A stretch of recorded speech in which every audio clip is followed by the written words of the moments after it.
Yellow Jacket Hockey is on the air from Westman Arena on the campus of the University of Wisconsin-Superior, where tonight the Yellow Jackets are going to try to claw their way back into the win column and even their record in conference play at the same time as they play host to the Pointers from UW-Stevens Point. Good evening, everybody, and welcome to the Yellow Jacket Hockey pregame show sponsored by National Bank of Commerce. I am John Garver, and as we navigate what transpired last evening down at UW-Eau Claire, there's some jokes that come to mind, like the Jackets should have fresh legs because they really didn't exert a whole lot of energy last night, and Coach McKenna pretty candid about that again in the pregame show as he talks about everything that went down at Eau Claire. If you didn't tune in, I guess you're kind of lucky because it was one of the least enjoyable broadcasts I think I've ever had. The Jackets losing to the Blue Golds 4-0 in a game where they came out and played fairly well in the first period, only to have everything completely unravel after that first period. And as the game went on, they continued to get honestly worse and worse and worse. So turn the page, just like they did last Friday, and hopefully now Saturday night allows them a chance to find their footing once again and do it here on home ice, taking on a UW-Stevens Point team that no longer in the national rankings, but I have a hunch they're going to enter the national rankings again after this weekend. Yellow Jackets, my hunch, if they don't take care of business tonight, will fall out of the rankings, so we can finally get that pressure off of everybody's plate.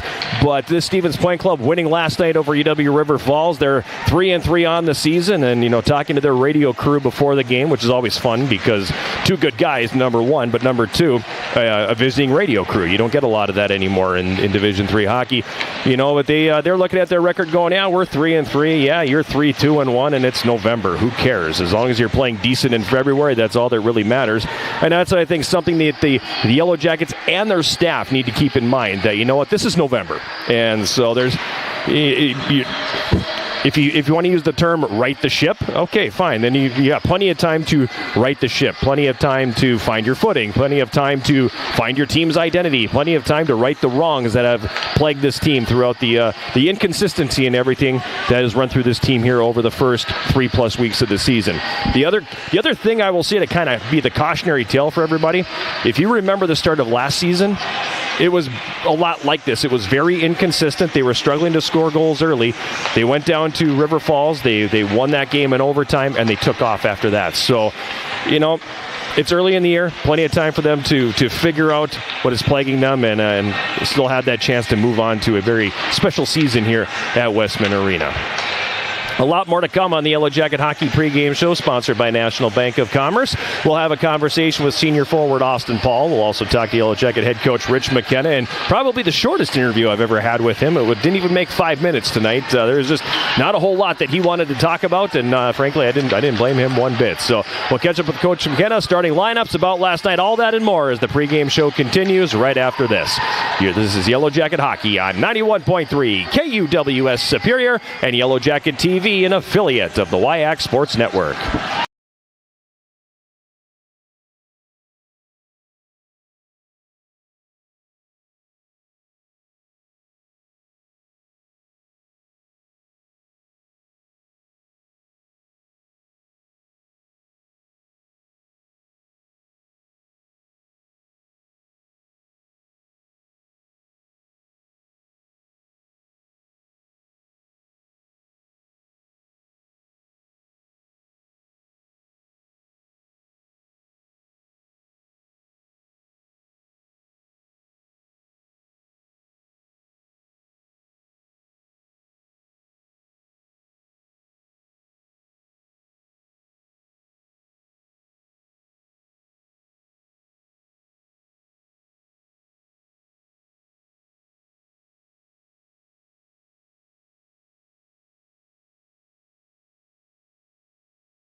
Last night at the Hobbs Ice Arena in Eau Claire, a 4-0 win for the Blue Golds over the Yellow Jackets in a game that the first period was pretty good as the Yellow Jackets outshot Eau Claire 12-8. And the rest of the way, the Yellow Jackets had 8 shots on goal. And it was somewhat reminiscent of what we saw last Friday, where the Jackets weren't doing the things they needed to do to get pucks on net, to get pucks toward the net, to get bodies toward the net. Last Friday was kind of an exercise in perimeter play, and that was not even the case last night. There wasn't even perimeter play. It was a whole lot of time that the Yellow Jackets did not have the puck. And as a result, they ended up losing the game 4-0. Dane Hoyard opened the scoring at 4:26 of that first period. Probably a goal that Jan Skorpik would want back is after the neutral zone turnover, Hoyard came in and got to the right circle and wired a shot over the shoulder of Jan Skorpik on the short side. That made it 1-0 at 4:26 of the first.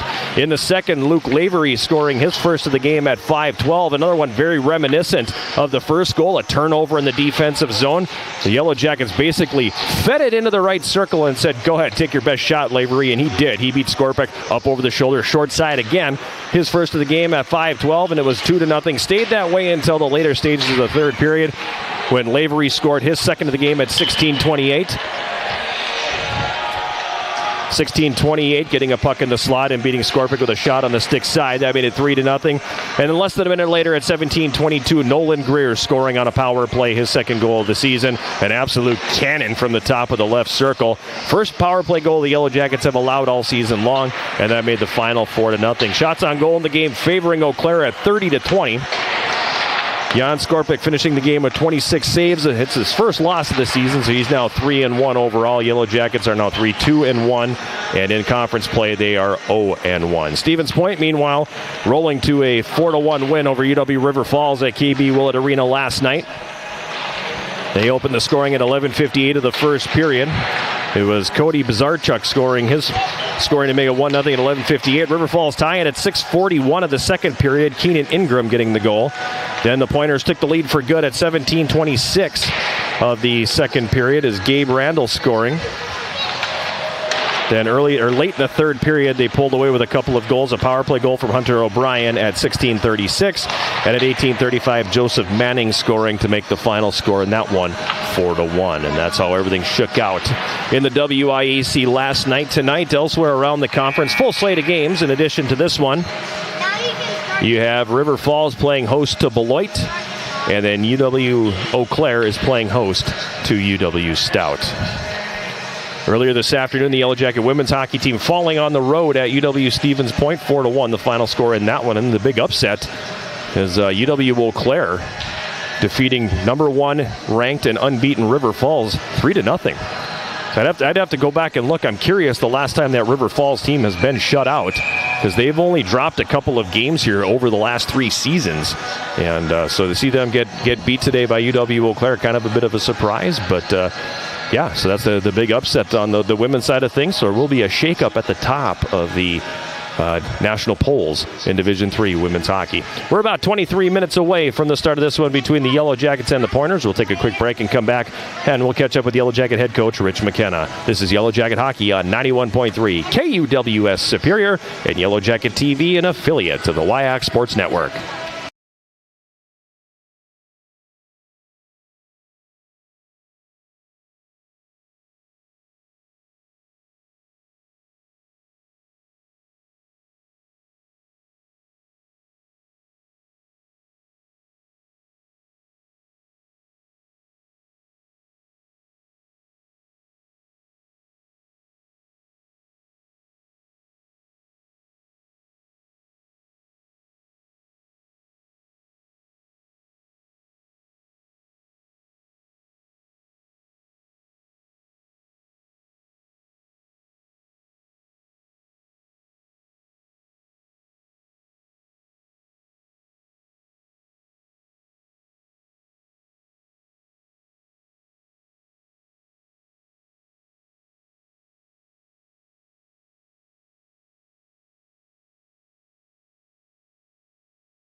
We're back on the Yellow Jacket Hockey pregame show, sponsored by National Bank of Commerce. It's Saturday night. The Yellow Jackets back home tonight, getting ready to take on UW Stevens Point.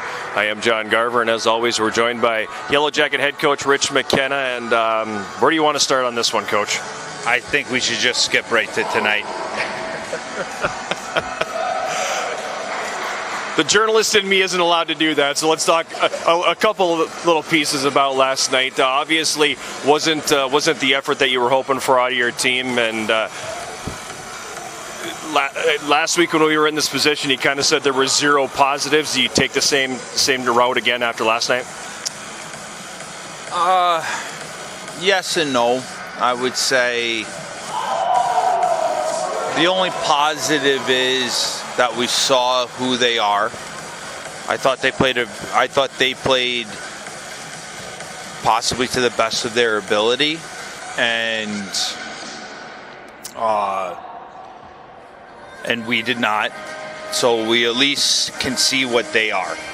That's about the only positive I think UWS can take out of that.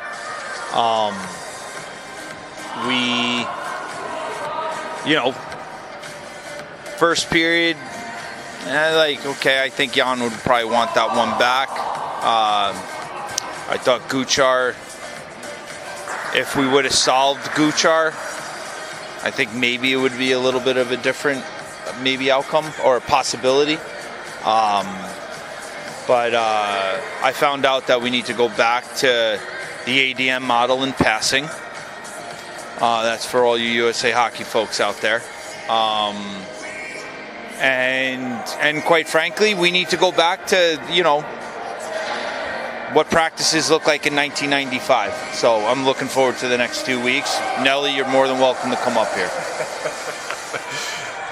Doing exhaustion for an entire hour then is what you're saying. First period, though, I mean, from where I was up top, I think Jan probably would want that goal back. But all in all, I didn't think it was that poor a period, but it was almost like something flipped the switch between the first and second.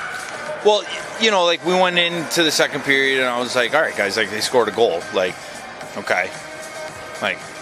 You have to score a goal to win a game. So, let's just go get ours. You can't give up a goal the first 5 minutes of the first two periods. They managed to do it. And then, it just, then it got very vanilla to me from there. Even when it was 2-0 going into the third, I was like, all right, we need to get one quick. If we get one quick, and turn it into a one-goal game, we could maybe muster something here. But again, it's just that Jekyll and Hyde mentality right now. And I'm about as irate as I was last week at this point in time, and here I am again, and aging very quickly. Got that life insurance policy, babe, so you'll be all right when I have a heart attack on the bench.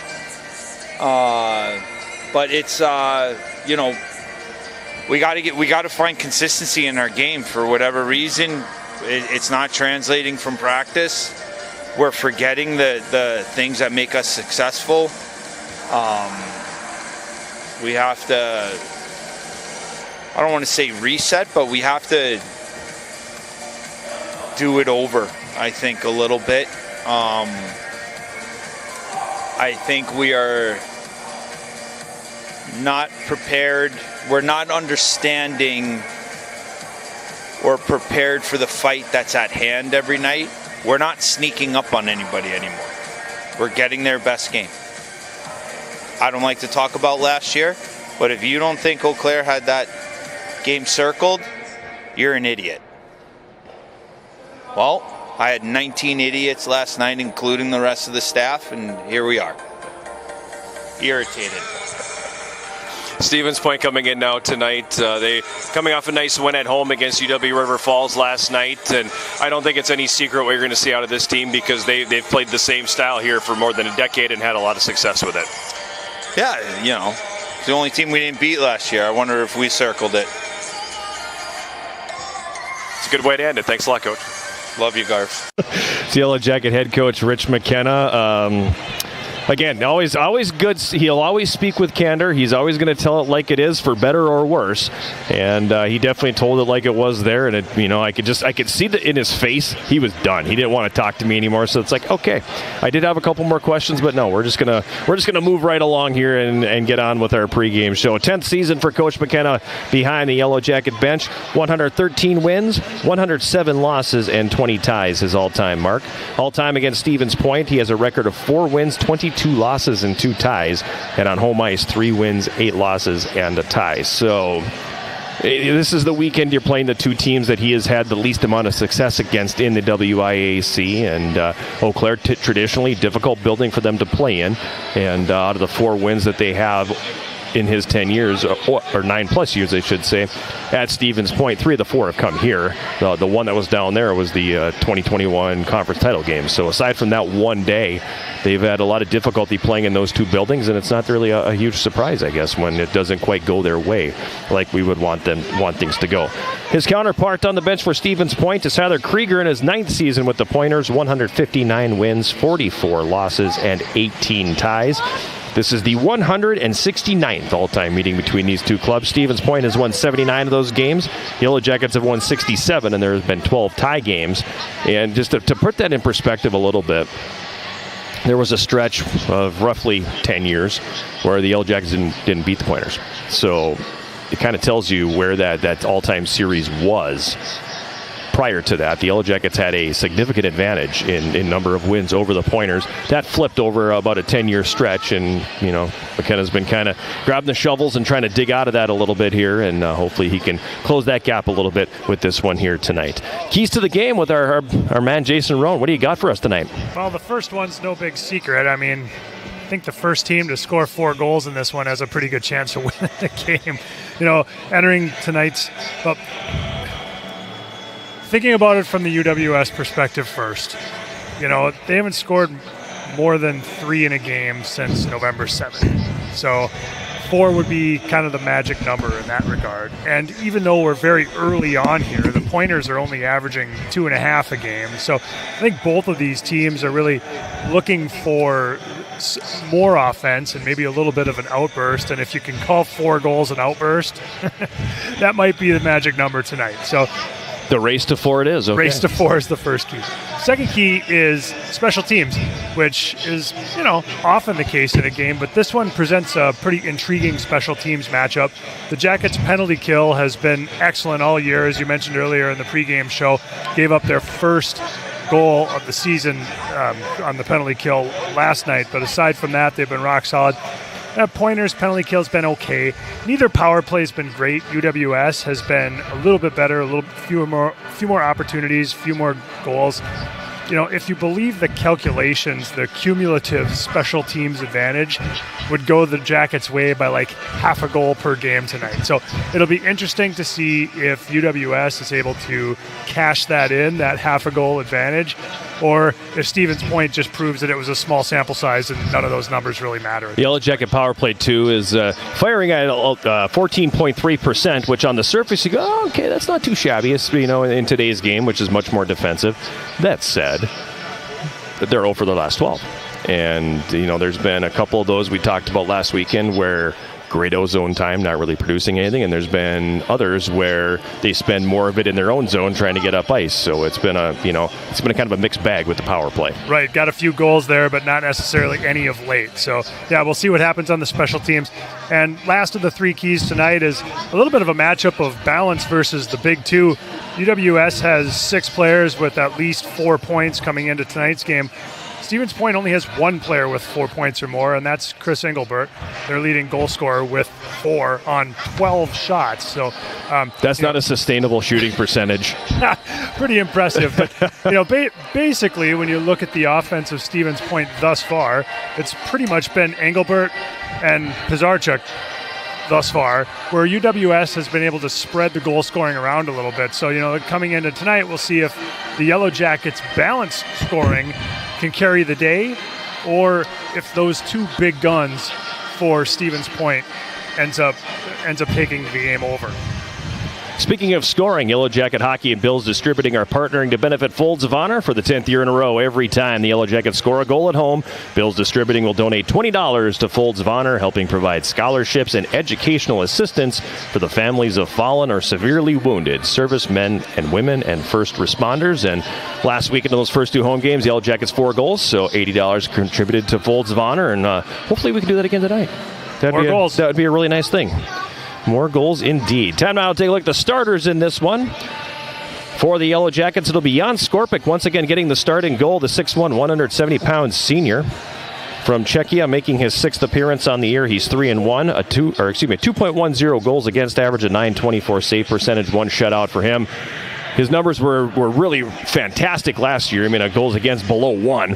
And his numbers have been really good so far this year, save for last night. Last night was kind of the one that took the goals against and the save percentage out behind the woodshed and beat on them a little bit last night. But he is getting the nod here once again in goal for the Yellow Jackets. The starting 5 in front of him, Tyler Ryder and Matt Danziger. Tyler Ryder, didn't have a chance to talk with him before the game. Wanted to, because number 1, he got absolutely obliterated on a hit prior to the 3rd goal last night, and secondly, he was a -3 last night, so he took a bit of a beating on the plus-minus column last evening. Him and Matt Danziger are the starting defense pair. The forward line, Chris Ishmael will center Daniel Roosevelt on the right side, and Cade Shea on the left.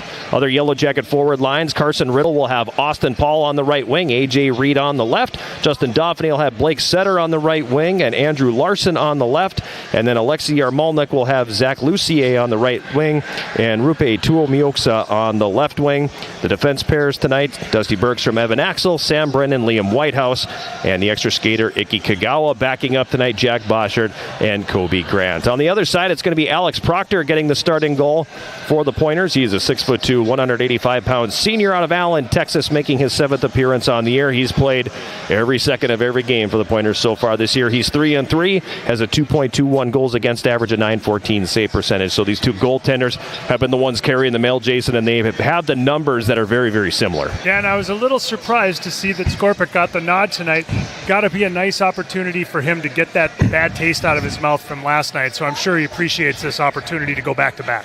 Officials for tonight's game have been assigned by the Wisconsin Intercollegiate Athletic Conference. The referees are Andrew Liebert and Brett Klazowski, linesman Kyle Schultz and Brandon Mock, and those are your starters in this one. We'll take a quick timeout, and when we come back on the Yellow Jacket Hockey pregame show sponsored by National Bank of Commerce, we'll have a conversation with Yellow Jacket senior forward Austin Paul. This is Yellow Jacket Hockey on 91.3 KUWS Superior and Yellow Jacket TV, an affiliate of the WIAC Sports Network.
Last Friday here at home, they lost to St. Scholastica. I wasn't sure it could get a whole lot worse than that, but if I'm being honest, I feel like last night at Eau Claire was probably a little bit worse than what we saw last week. That was a rough one for you guys. Yeah, I think we were just gripping our sticks too much. I think we're all excited to have another great season this year, and I think the pressure might be getting to us early, but we just got to go back to basics and be confident in ourselves because we know we can do it, and I think tonight we'll show that. Interesting that you say maybe the pressure's getting to you guys a little bit. What makes you think that?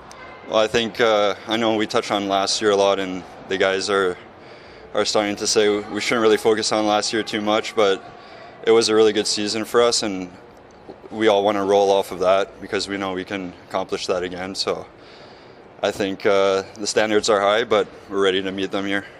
What are some of the things then that this group needs to do to acknowledge the fact, yeah, last year was a good year, won a conference championship, that's all fine and good, but this is a different team, this is a different year. How do you push past that and start to build on those things that you learned last year and make this year good? I think confidence. We were all probably our top players on our junior teams, and we just got to play the same way. I mean, everyone was a leader on those teams too, so I think it's just setting the pace and everyone following that pace and just keep pushing and pushing. Last night it seemed like the first period was pretty good. You outshot them pretty handily. You had some opportunities in that period. And then as the game went on, it seemed like they grabbed control of things a little bit better. What happened from that first period on where things just didn't go your guys' way? Yeah, the bench was a little quiet. I think that plays a big factor. And every other game, the boys are screaming on the bench and pushing each other. I think we just need a little bit more of that tonight. Just anything that happens, a block shot, a big save, I think the boys need to acknowledge that a little bit more, and I think we'll do that tonight.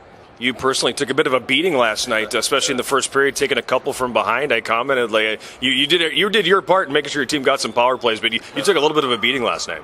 Yeah, I did. I think I just got to lower my center of gravity, I was telling the guys, but no, I think we just got to keep going to corners, and like I said, got to lower my center of gravity and be a little stronger, but we'll take the power plays when we can. So, Steven's pointing out tonight they're coming off a nice win on home ice against River Falls last night, so obviously it doesn't get any easier. You touched on it a little bit. What are the biggest keys for you guys tonight? I think just playing today like it's any other team out there. Steven's Point is always a top dog in our league, but I think we just got to play them like every other team and just stick to our identity and our structure. We got to have urgency and attack the nets, so I think it just comes down to the basics. How fast has the 4 years gone by for you? Extremely. I can't believe this is my last, so I'm just trying to enjoy every second of it. That is senior forward Austin Paul, who I'm not sure I've had a guy who verbally said, "I'm so nervous" more times prior to doing one of those. And he sounds like a grizzled veteran. He came through it just fine. So it's pretty funny how he was just going, "Oh my God, I'm so nervous. God, I'm nervous. What are you going to ask me? I'm nervous." You're going to be just fine. You're a senior. You've had your COM 100 class already. You're good. And he did a great job. So that was senior forward Austin Paul. That's going to do it for the Yellow Jacket Hockey pregame show, sponsored by National Bank of Commerce. When we come back, we'll have the drop of the puck between the Yellow Jackets and the Pointers from Westman Arena in Superior. This is Yellow Jacket Hockey on 91.3 KUWS Superior and Yellow Jacket TV, an affiliate of the WIAC Sports Network.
We're back at Westman Arena. John Garver and Jason Roan with you here on this Saturday evening, moments away from the start of this one between the Yellow Jackets and UW Stevens Point. And it's a bounce-back night here, hopefully, for the Yellow Jackets after a disastrous Friday evening in which they got shut out on the road by UW Eau Claire. The first time they had been shut out in quick math,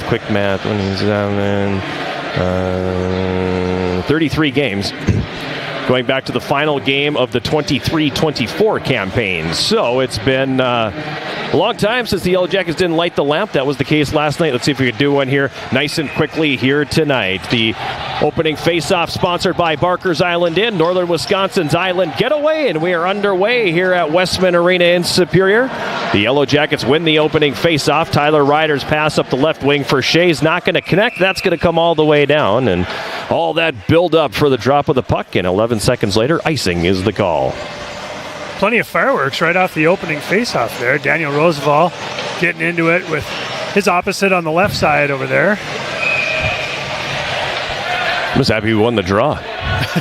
Jackets took a beating in the face-off circle last night, winning only 40% of the face-offs. Behind the Yellow Jacket net now, Ryder's got it. He's muscled into the boards in the left wing corner.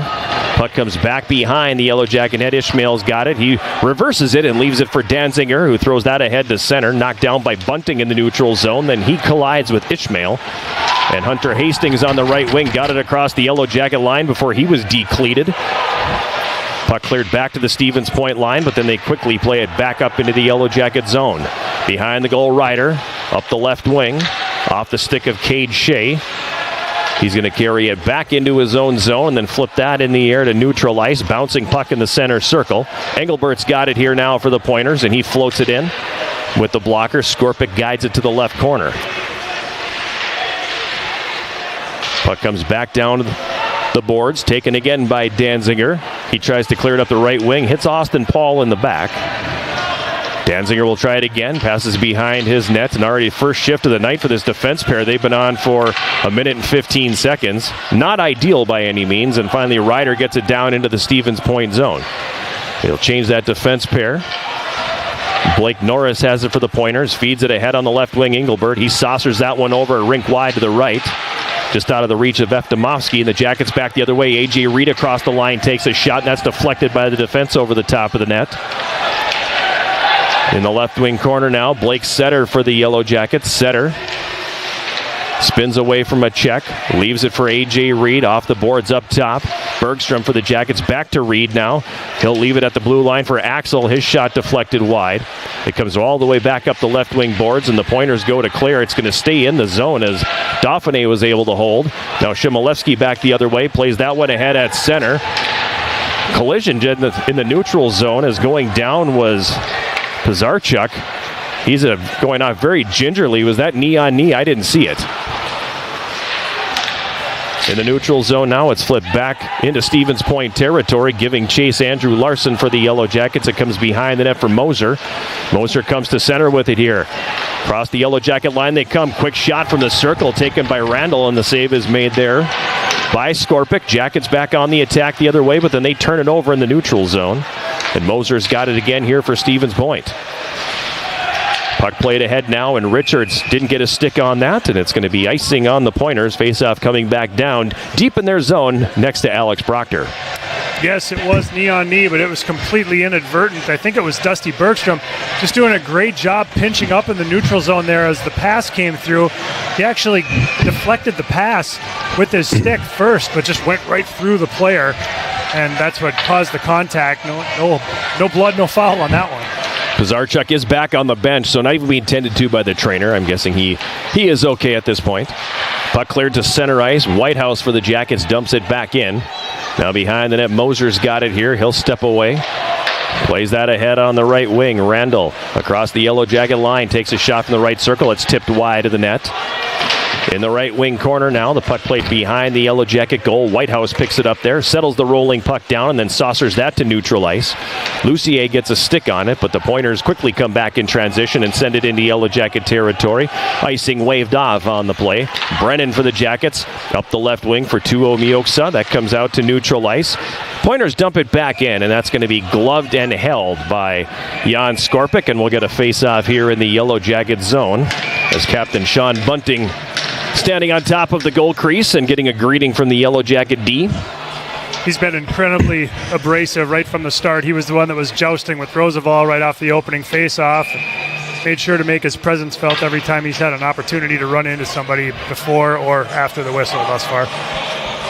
Face off to the left of Jan Skorpik. 16:34 to go here in this opening period. No score from Westman Arena in Superior. John Garver and Jason Roan with you here. Abby Hoffman rinkside. We won't forget her tonight.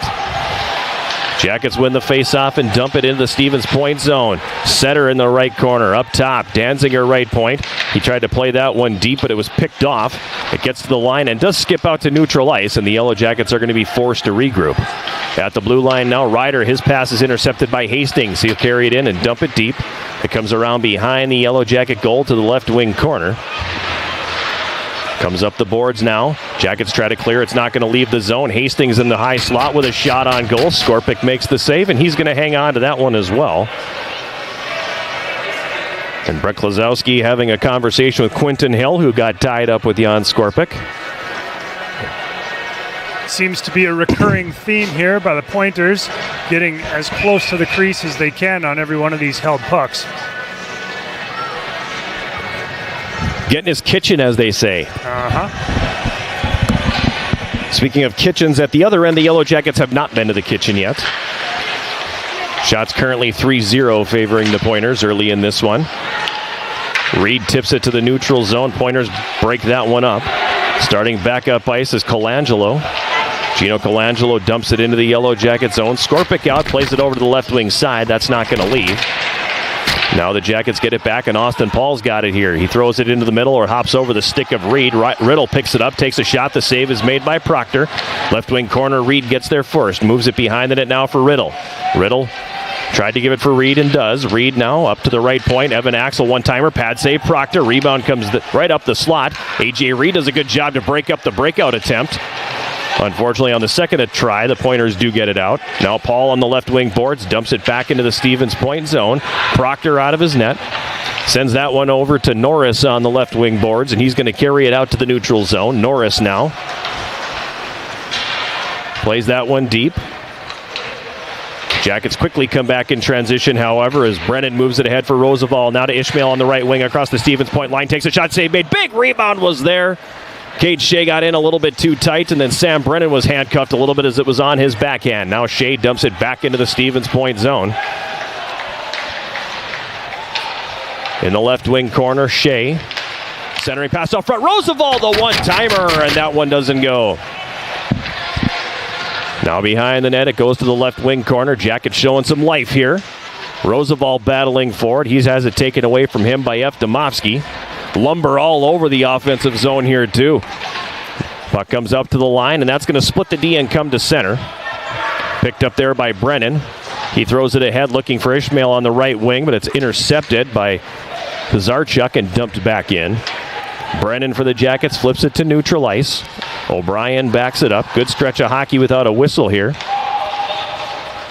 This is Moser now for Stevens Point. Aiden Moser up the left wing. He'll send it deep. Whitehouse gets there behind the net, but it gets past him. Centering feed from the right side comes right up the slot, but unfortunately Brennan's without a stick. There's 3 sticks on the ice right now. 2 in the Yellow Jacket defensive zone and 1 in or in the neutral zone, excuse me. Thought there was one in the Pointer zone as well, but maybe that one got picked up. It's the one that's now in the neutral zone. Ah, got it. Okay. From the red line, it's going to be dumped in by Hunter O'Brien, and we got a whistle and a penalty call. It's going to be on the Yellow Jackets as they're going to get them for the hit to the head. And the first power play of the hockey game is going to go to Stevens Point. Just a bit of a high finish here, and that caught the attention of the officials. 6:36 the time of the penalty. It's going to be A.J. Reed.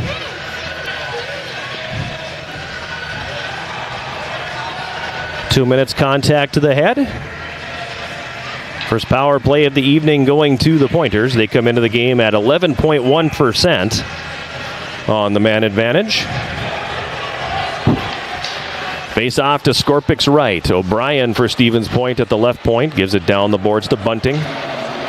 Now Dean moves it behind the net. Gets it back in the left corner. Owen Dean for O'Brien, left circle. Throws it across the right circle. A shot taken there by Shimolevsky will miss high and wide, and that'll carry him all the way back down into the Stevens Point zone. Now a steal by Carson Riddle. He gets taken down, and that's going to do it for the power play. As Riddle with the forcing the turnover in the offensive zone has his skates clipped out. And we'll play 4-on-4. Riddle doing a great job on the forecheck there, using his feet, battling for a puck on the wall, winning body position, and then getting hauled down there to draw the penalty and get this back evened up at 4-on-4. Shimolevsky to the box for a hook at 7:01, so we're 4-on-4 for 96 seconds. Before we go to a brief Yellow Jacket power play, Evan Axel in the right circle now. Tried to feather that one through. It comes to Roosevelt. He sends it up to Bergstrom. Back to the right point for Roosevelt. Roosevelt now spins away from the check of Eftimovsky. Carries it to the right wing corner. Roosevelt has it right circle now. Roosevelt throws that one across to the left side for Axel. He loads one up. He scores! Evan Axel with the shot from the left circle, beating goaltender Alex Proctor. And the Yellow Jackets draw first blood. It's 1-0.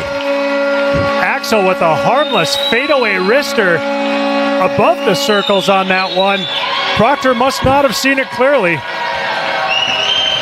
Time of that goal, 7:26 of the opening period. First of the year from Evan Axel. Definitely was traffic in front because the reaction time by Proctor was pretty late. And the Jackets are in front.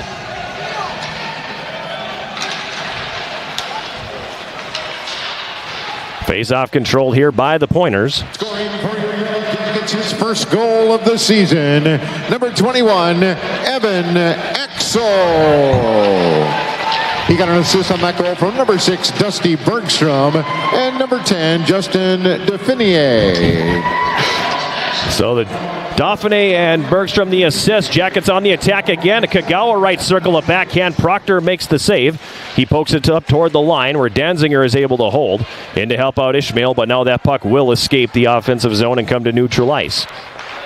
Tyler Ryder for the Yellow Jackets. Drops it back for Danziger, up to Kagawa on the right wing, into the middle. Ryder, nifty move, gets away from one man. The puck hops off his stick. He's able to catch up to it again and carry it back into the neutral zone.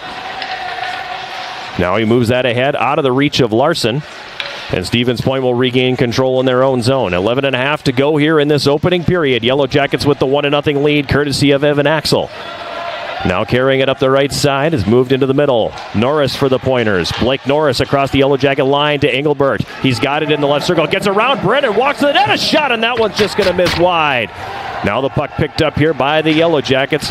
Brennan slides that one ahead. Jackets on the power play. This power play sponsored by Superior Water, Light, and Power. Clean, reliable Superior. That is SWLP, and then the Yellow Jackets are whistled for the offside. Fancy toe drag there by Engelbert. Almost got him around Brennan. Got a great scoring chance out of it. Great dangles on that one.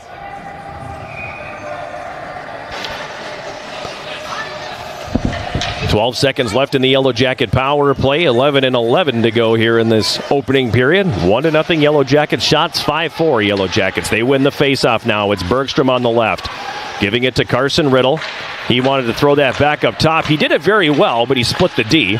Comes out to neutral ice. The power play expires as the Yellow Jackets dump it in. Proctor gloves it and then drops it for the defense.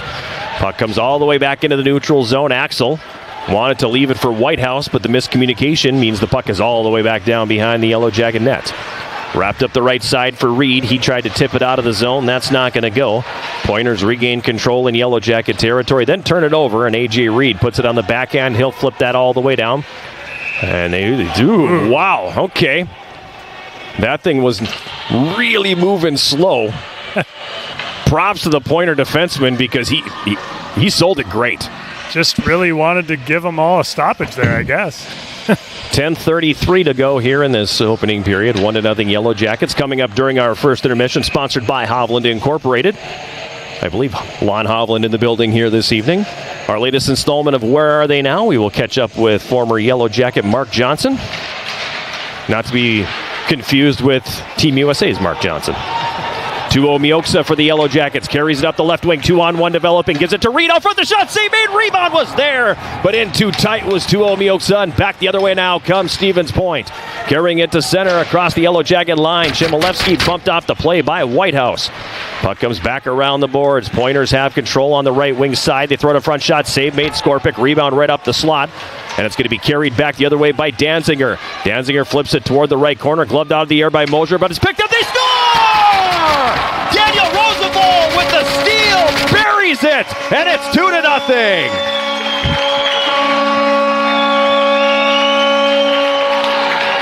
Fantastic hands in tight by Daniel Roosevelt to stick handle that puck through and get it up quickly, right in tight on Proctor. And also credit to Danziger for not just hammering that puck into the zone and chasing it. He showed a lot of poise and made a play with it to give Roosevelt the chance to score that goal.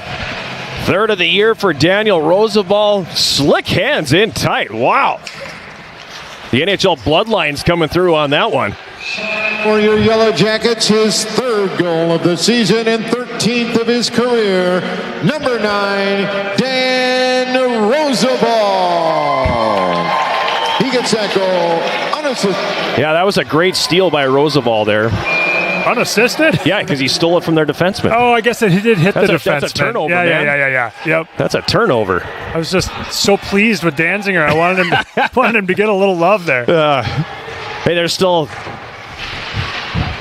2.5 periods of hockey here for Mr. Danziger to get something. At any rate, it's a 2-0 Yellow Jacket lead. Puck is in the Yellow Jacket zone right now. It's Setter's pass is tipped. Bergstrom bounces it to the line, but not out, and the Pointers drive it back deep. Behind the net, Evan Axel's got it now. He mishandles the puck. Pointers come away with it and have numbers down low. Behind the net, Colangelo tried to center for Dean, but that doesn't go. Now the puck up to the line, a shot through traffic, and that's going to miss wide of the goal. Behind the Yellow Jacket net. This is Bergstrom. He gets crunched from behind. Play continuing on as leading the rush up the wing, Dauphiné. Justin Dauphiné on the left wing boards in the Stevens Point zone. Gets out of the pile. Carries it into the high slot. Gives to Brennan. He takes the shot. Proctor the save. Big rebound. Kicked right back up the slot. And Liam Whitehouse is there to regain control for the Yellow Jackets. Whitehouse now driving it down low. Throws that one through the goal mouth. It comes to the right wing board. And Brennan's got it. Brennan out front. That goes off of the skate of Dauphiné. Clearing attempt held. Whitehouse dishes that one off for Brennan on the left wing boards. He wanted the one-timer, but it wasn't quite there. And it's going to be played back down behind the net. Now the puck comes back up to center. Pointers dump it in, and that's going to be an icing call on UW Stevens Point. With 8:37 remaining here in this first period, the Yellow Jackets have a 2-0 lead. After a little bit of a slow start for UWS, getting outshot 3-0 early on, shots on goal are now showing 8-5 in the Yellow Jackets' favor, and definitely high-quality scoring chances as well. The 2 goals they've scored, plus 2 or 3 others that they almost scored on. Face-off to Proctor's right. Pointers win the face-off here. Behind the yellow, or his net, is Hunter O'Brien. He's just going to wait it out and let everybody else change, I guess. That's one way to do it. Alex Proctor and Rupe Tuomiosa having a little fun at the top of the crease. And the Yellow Jackets able to force the turnover momentarily, but now the Pointers are going to come back with it the other direction. Bunting gets it across the Yellow Jacket line on the left wing. It comes down behind their net. Now Danziger rims that around. Norris able to hold it in on the left wing boards. Blake Norris behind the Yellow Jacket net centers, and that's going to split the D and come all the way back down. As we pass the 12-minute mark of this opening period, it's a 2-0 lead for the Yellow Jackets. And on the right wing boards, Yarmolnik collides with his man. Bunting's got the puck now, and he passes it ahead to center. Across the Yellow Jacket line they come, and the Pointers are going to be whistled for an offside with 7:45 to go here in this opening period. It's a 2-0 lead for the Yellow Jackets, and I'm going to editorialize a little bit here. It's over the course of the game so far, you've probably heard some people banging on the glass. And typically in our building, you don't get that. NHL games, you get it all the time. It's one of my largest pet peeves, and I've equated that to it's the equivalent of the guy who yells, "It's in the hole!" on every golf shot. That's what that is to me. But tonight, it's special. For me, it's important is that group of guys standing down in the corner near the mic that you're hearing bang on the glass. Those are guys I played with, and they are here because of one of my former teammates, Nick Mulvey, who announced it this week that he was diagnosed with ALS. He's 54 years old. He's they nicknamed him the old warhorse for a reason. I mean, he's a guy that would eat pucks and enjoyed it throughout the course of his hockey career. And one of his wishes was he wanted to see the team play live in person again. So a few of the guys who we played with flew into town, went and got him yesterday, brought him to that debacle in Eau Claire last night, brought him here again tonight. He got to read the starting lineup in the locker room to the guys and everything. And Mulv, I know you can't hear me, you can't see me, but we love you, buddy. And if you're on Twitter by chance, go to my Twitter feed, and on the pin to the top of it is the link to the GoFundMe page that was set up for his family. So Nick Mulvey sitting down there next to us. Love you, buddy. Roosevelt and Bunting again tied up in the faceoff. Have to be separated by the linesman. 7:45 to go. Here's first period. 2-0 Yellow Jackets. Pointers controlling the faceoff. Iki Kagawa down in a heap after that faceoff. I didn't see what happened there either, but he is writhing in pain in the neutral zone. Yeah, we'll have to wait for replay on that. I was watching Roosevelt on the other side. I was watching the puck go the other way, and then I just see him drop down in a great deal of pain in the neutral zone. He's up on his knees now, and now up on his feet. Skating off with a little bit of assistance, but not really putting any weight on that right leg. Yeah, I'll have to bring up the replay on that one at some point here, because I did not see what happened. I saw him go down in a heap, but didn't see anything that led up to that. That's why you dress an extra forward, I guess. Face off to Skorpik's left. It's controlled by the Pointers. Hintz at the right point, throws that one high and wide of the Yellow Jacket net. Norris from the left point goes down low. Centering feed from behind. Jackets able to break that one up, and Austin Paul settles it down and carries it to center. He crosses the red line and flips it in. Hintz giving chase, Paul pursuing him. Now the puck in the right wing corner. It's played up the boards. Whitehouse collides with his man, but the puck is going to come out of the zone. At neutral, Paul breaks up the rush. Passes it back now for Carson Riddle. Riddle for the Yellow Jackets. Back over to the right wing boards where he's got Liam Whitehouse across the red. He'll flip it in as we pass the 13-minute mark of this opening period. Jackets up 2-0. Carrying it to center now. This is Ryan Hintz for the Pointers. He'll cross the red and dump it in. Skorpik out of his net, leaves it for Brennan. He got closed in on. Now the centering feed comes up the slot. Pointers can't connect on it, but the Jackets overskate the opportunity to carry it out of the zone. Puck played back down now. Jackets intercepting up the right side. This is Brennan. Brennan feeds it over for Riddle. Riddle across the line for Shea. He bats that one back to the front of the net. Paul was there, but he had his stick lifted as he was just about to take that shot. Then the Pointers coming back the other direction now. Shimolevsky across the Yellow Jacket line. Pulls up. Throws that one into the slot. Jackets Shea tries to clear, but it's held in the zone. Shot from the right point taken by Eftimovsky. That one's going to get broken up in traffic. Now Eftimovsky gets it back. A shot. That one's blocked in front. Eftimovsky still has that one now in the right wing corner. Throws it behind the net. Carrying it over to the left side. Shimolevsky back up for Eftimovsky. His shot broken up. Austin Paul can't corral the loose puck. Eftimovsky has it back again for Stevens Point. Pitchforks that down behind the Yellow Jacket net. Brennan intercepts. Feeds Austin Paul on the right wing boards. He's trying to eat it along the wall and get a whistle. He's got a couple guys working him over. Paul still has the puck, flips it to the line. Eftimovsky holds. Now that shot's going to go wide from the left point.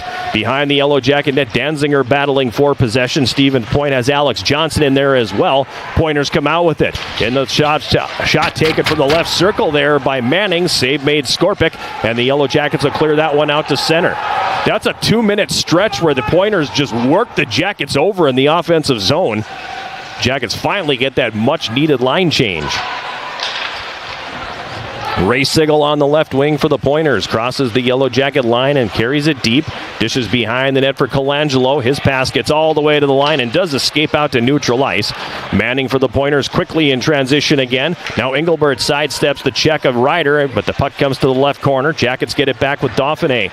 Moving it ahead now for Larson. 2-on-2 with Setter. Larson over the line, takes the shot, but getting a stick on that is Hunter O'Brien, and he will deflect that over the glass and out of play. 4:54 remaining here in this opening period. Shots 8-7 Yellow Jackets, and they lead 2-0. A couple of good shifts for the Pointers there. see if UWS can reestablish a little momentum with this offensive zone faceoff. Dauphiné on to take the draw to the right of goaltender Proctor.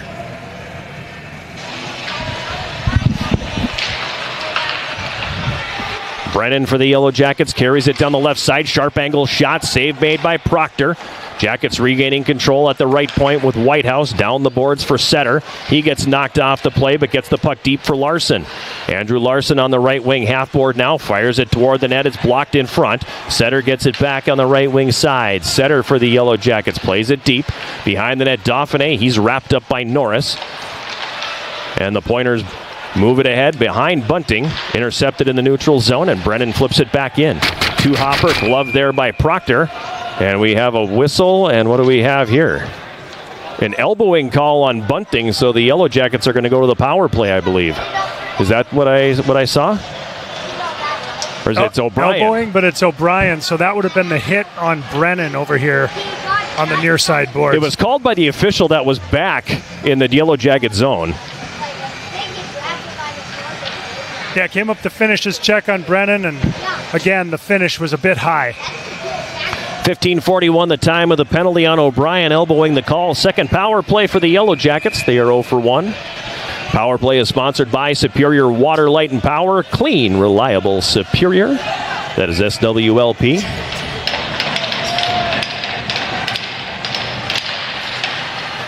So Jackets coming out with 4 forwards on this power play. They win the face-off, but Carson Riddle was unable to hold the zone. It comes all the way back down. Now Yarmolnik on the right wing. Had a really good first period last night. Yarmolnik did. Been a little on the quiet side here this evening.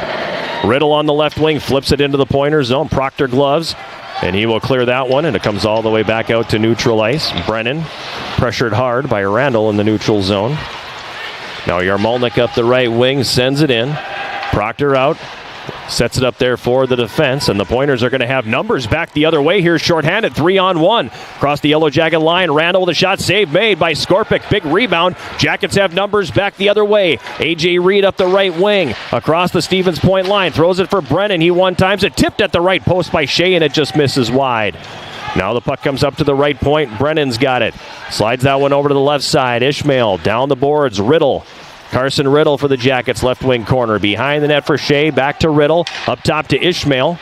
Over to the right point now. This is Brennan. He's going to walk it down right circle. Takes the shot, but his stick got hit the last second. He gets the puck back and gives it up top for Ishmael. Brennan with 45 to go in the power play. Walks, fires. It's blocked in front. And the Pointers are going to clear it to neutral, but they didn't get it deep enough. And at the red line, Ishmael comes right back in for the... No, he curled it back, deciding to let his teammates change. With 30 seconds left in this power play. Just like that, now the puck's all the way back down behind the Yellow Jacket net. Fresh troops out there for both clubs as Evan Axel carries up the right wing and dumps it into the Stevens Point zone. Proctor out, sends it back around the left wing boards. Axel tried to hold the zone, but unable to now, and back to center. This is Pizarchuk across the Yellow Jacket line, one-on-one with Ryder. They're going to go after the puck in the left wing corner here. Final seconds are ticking off this power play. Yellow Jackets are going to start 0 for 2 with the man advantage, and now 0 for their last 14 as O'Brien comes out of the penalty box. Behind the Yellow Jacket net now, this is Ryder. Throws that one up the left side. It's going to be intercepted. Engelbert's got it now, but Ryder's able to take it back. He'll flip it high in the air, and it's going to come back out into the neutral zone with 2 minutes to play here in period number 1. Yellow Jackets leading the Pointers 2-0. In the Yellow Jacket zone on the right wing, Engelbert leaves the puck for Manning, but the Jackets able to take that one away now and out to center to Omioksa. Rupe to Omioksa. Out front for Lucier. Back to Omioksa. They score! Oh my goodness, what a 2-on-1 that was. To Omioksa's third of the year. It's 3-0.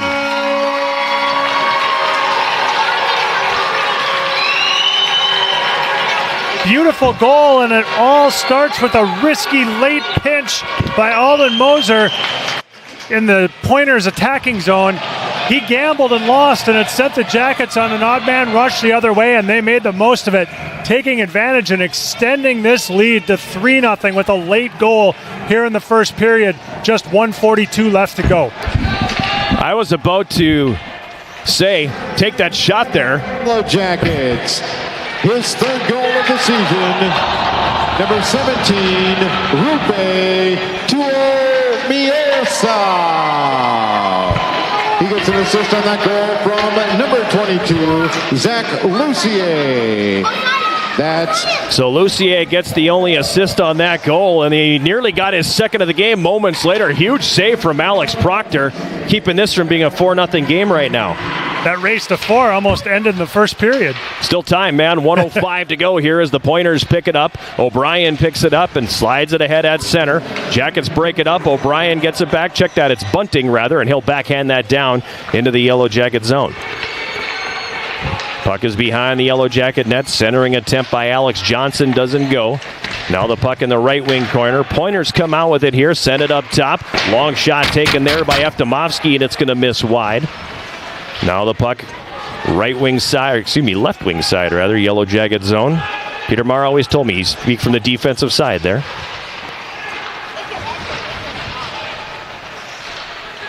Time whittling away here now as Johnson's got it for the Pointers. He centers. Ishmael picks it off and then promptly passes it right back to Eftimovsky. It's going to come around behind the goal. On the left wing boards now.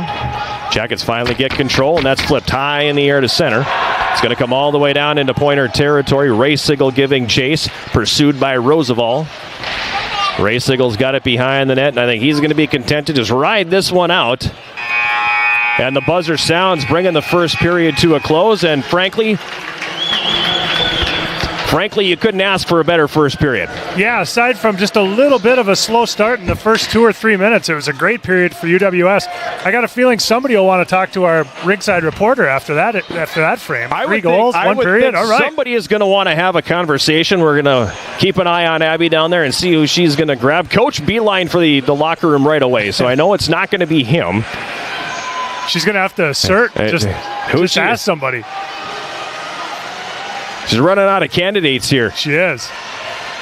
At any rate. It was a very, very good first period for the Yellow Jackets, and I believe, is she going to grab Daniel Roosevelt? That would make sense. After that goal that he scored, does she have him? Yep. Okay, it looks like she does have him here, so let's give them a moment to get settled here. Waiting for Abby, gives us the thumbs up. All right, let's throw it ringside for Abby Hoffman. All right, you guys came in with a lot more energy tonight after last night's loss. What was the goal coming in? What was the motivation? I think last night we didn't play our best game, and we knew that. So tonight we're playing for something bigger, a lot more on the line than what the guys upstairs imagined or anyone else in the crowd. So we're just doing it for him, and it's paying off so far. How can we carry the momentum into the next period? I think we just got to keep doing what we're doing, playing physical, reloading hard, getting pucks on net. So keep doing those things, and we should be successful. All right, awesome. Thank you. Good luck. All right. Good job, Abby Hoffman. Thank you very much. Good conversation down there with a winded Daniel Roosevelt. I mean, he did have that rush at the very end of the period, so no doubt about it that he was a little bit on the tired side, but good opening frame for the Yellow Jackets, and excited to see if we can build on this for period number 2. Yeah, a little bit of a lucky goal on the first one, and then 2 beautiful goals after that for the Yellow Jackets. 3-0 Yellow Jackets after 1. We'll take a break, and when we come back, we'll have the latest installment of Where Are They Now? As I catch up with former Yellow Jacket forward Mark Johnson. Not that Mark Johnson. Not that Mark Johnson, but all of a sudden I drew a blank there. Mark Johnson will be our guest on Where Are They Now? That's coming up right after this timeout. This is Yellow Jacket Hockey on 91.3 KUWS Superior and Yellow Jacket TV, an affiliate of the WIAC Sports Network.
First intermission here on Saturday night, and as always, our first intermission is sponsored by Hovland Incorporated, and it is time now for our latest installment of Where Are They Now, when we have a chance to sit down and chat with Yellow Jackets of yesterday, and I'm very happy to be joined by Mark Johnson, who was with the Yellow Jackets in the late 80s and early 1990s, and Mark, thank you for joining us, and I'd like to start all these the same way.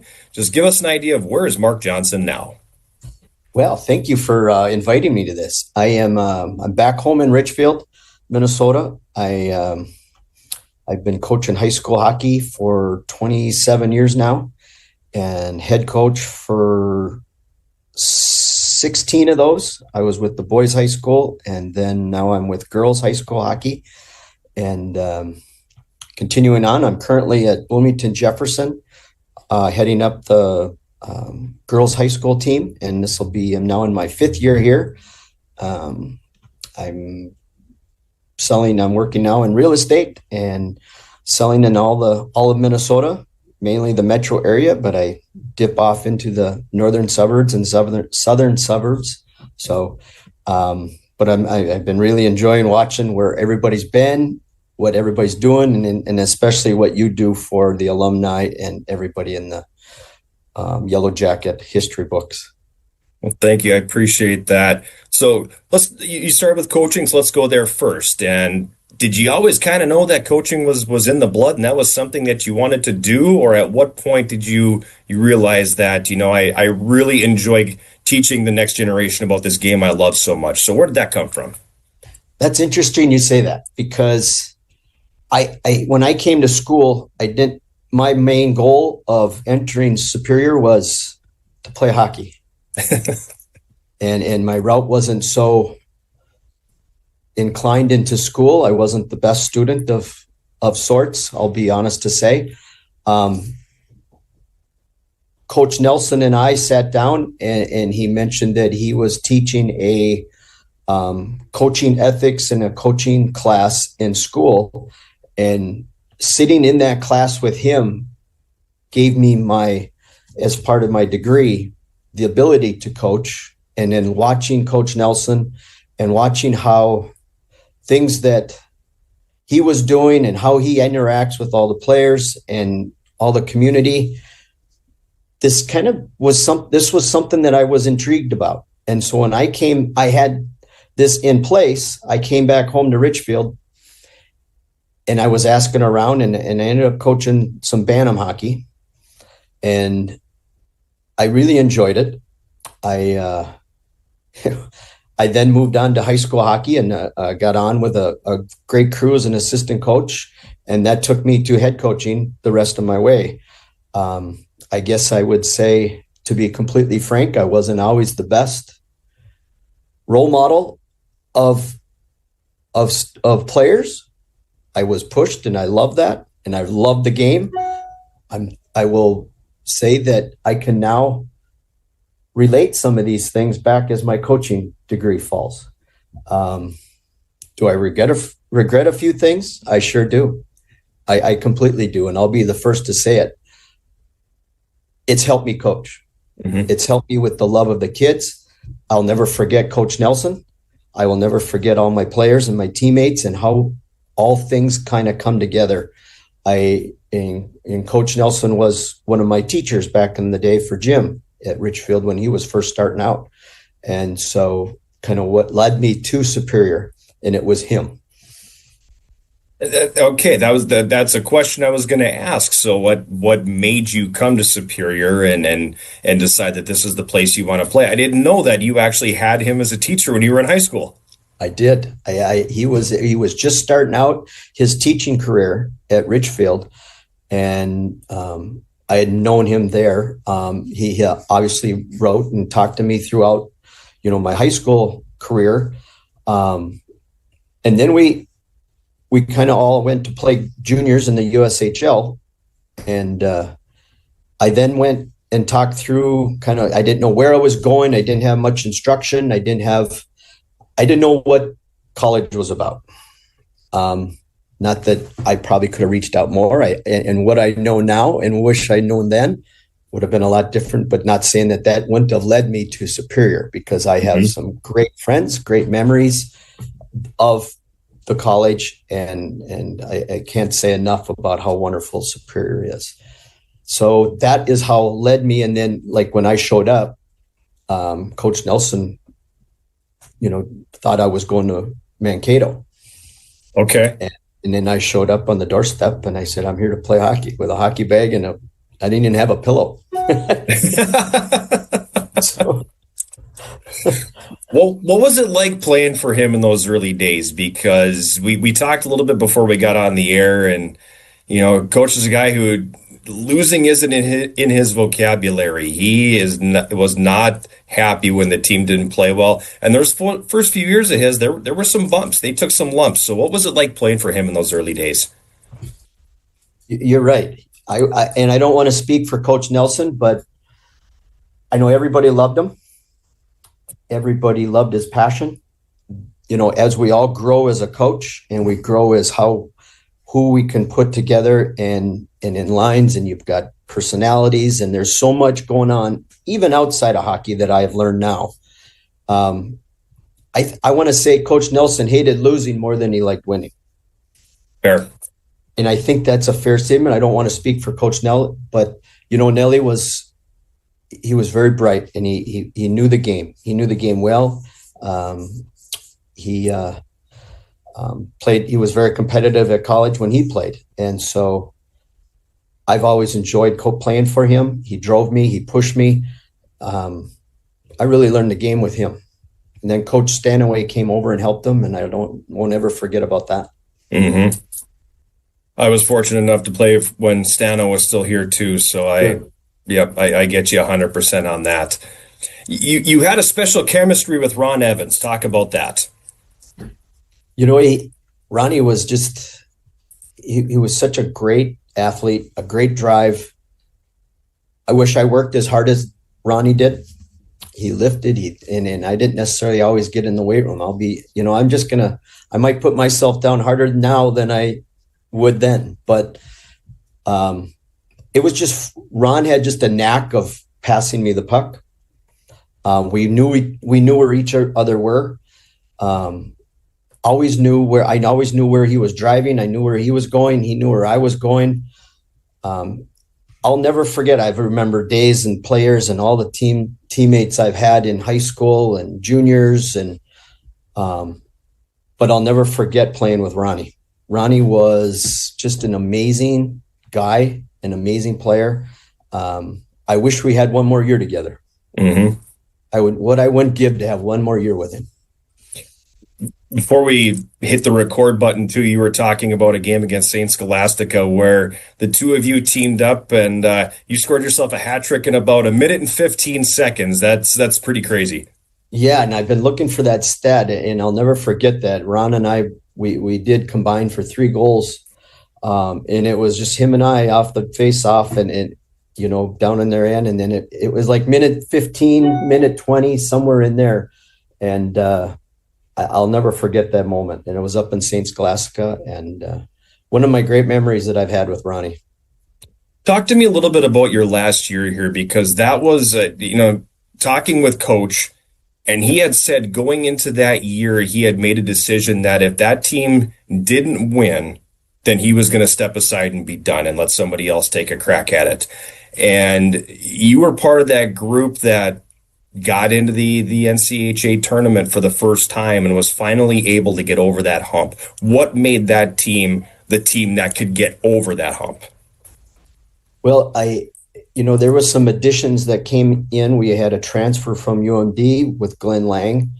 We had, when we got to that, and we had, Soup, Chris Campbell, and Donnie Duell, and some other additions on the defense side of things. There was some great successes as we went down the road. And I think grabbing and I'm just talking as a coach piece, grabbing that little success when we went down to Mankato and had some great hockey games there. I'll never forget that last game that we were so close. We were so close to even winning that one. It really, I think Nelly really felt the piece. He knew that he had some great kids following that group, but getting to that piece and getting a piece of a touch of a playoff game in the NCAA HA, just really drove him to, okay, I'm going to keep on. And I'm so glad he did, because that group that was under us were amazing. They were amazing. They were great players, great kids, great athletes. Travis, to add to that group, and and then past UWS coach, just another great athlete who's stuck it out through there and done some great things with the girls program there at UWS. Yep. So they had a great core group, and it would have been hard for me as a coach to walk away from that group at that time.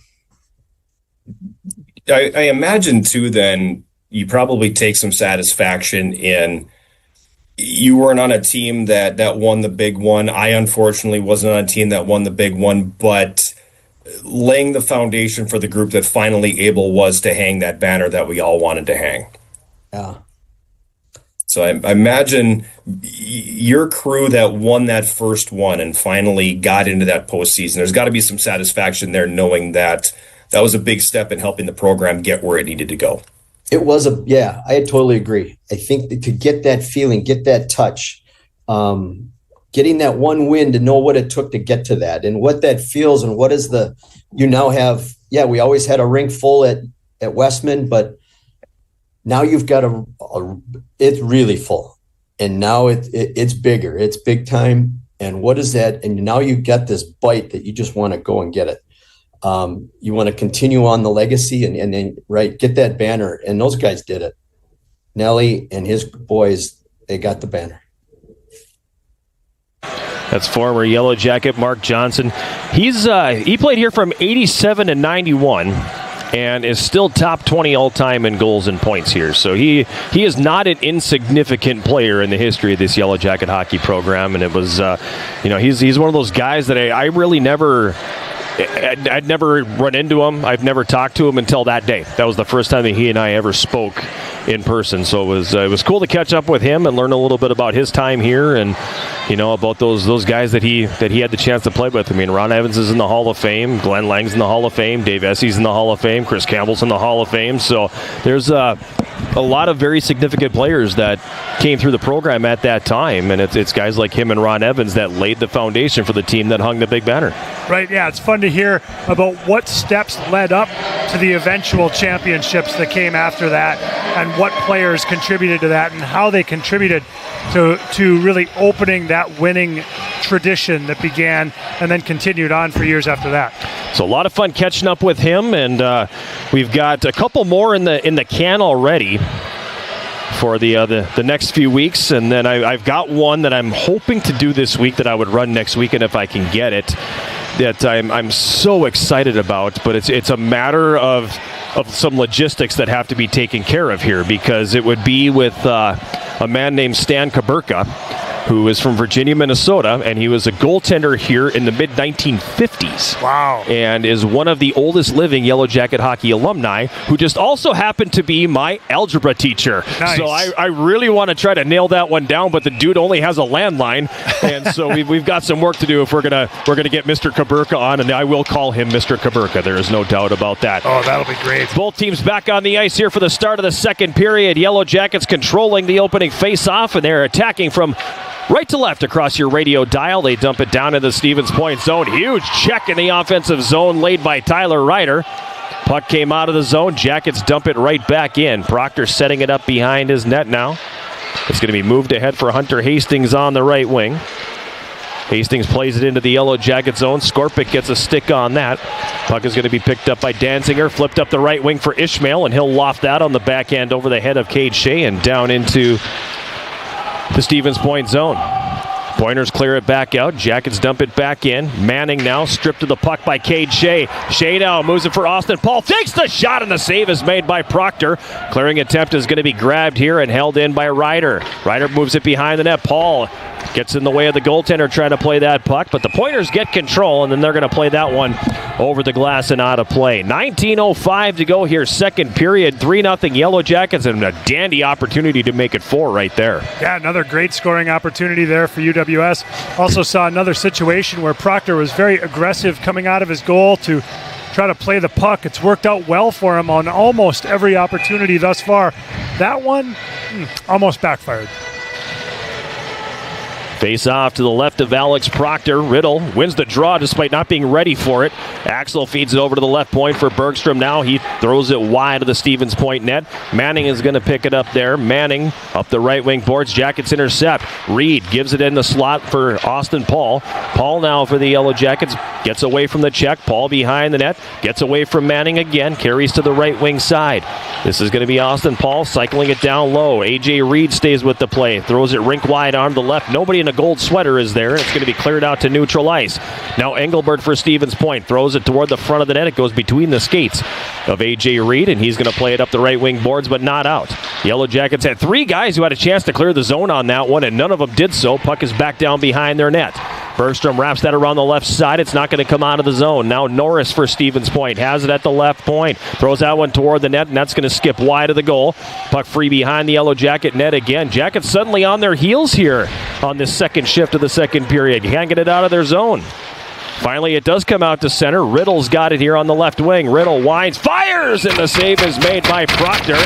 He will hold on, and the faceoff is coming up here in the Stevens Point zone. And now I'm trying to figure out who's pounding on the glass, because all of a sudden, the guys are gone. They're sitting elsewhere in the building, and I'm hearing the pounding on the glass. Yeah, that was loud that time. I actually noticed it. I'm looking all over the place like, who could that have been? I'm just really hoping it's not a 6-year-old wearing a UWS jersey next to the bench, because I have to lay claim to that one then.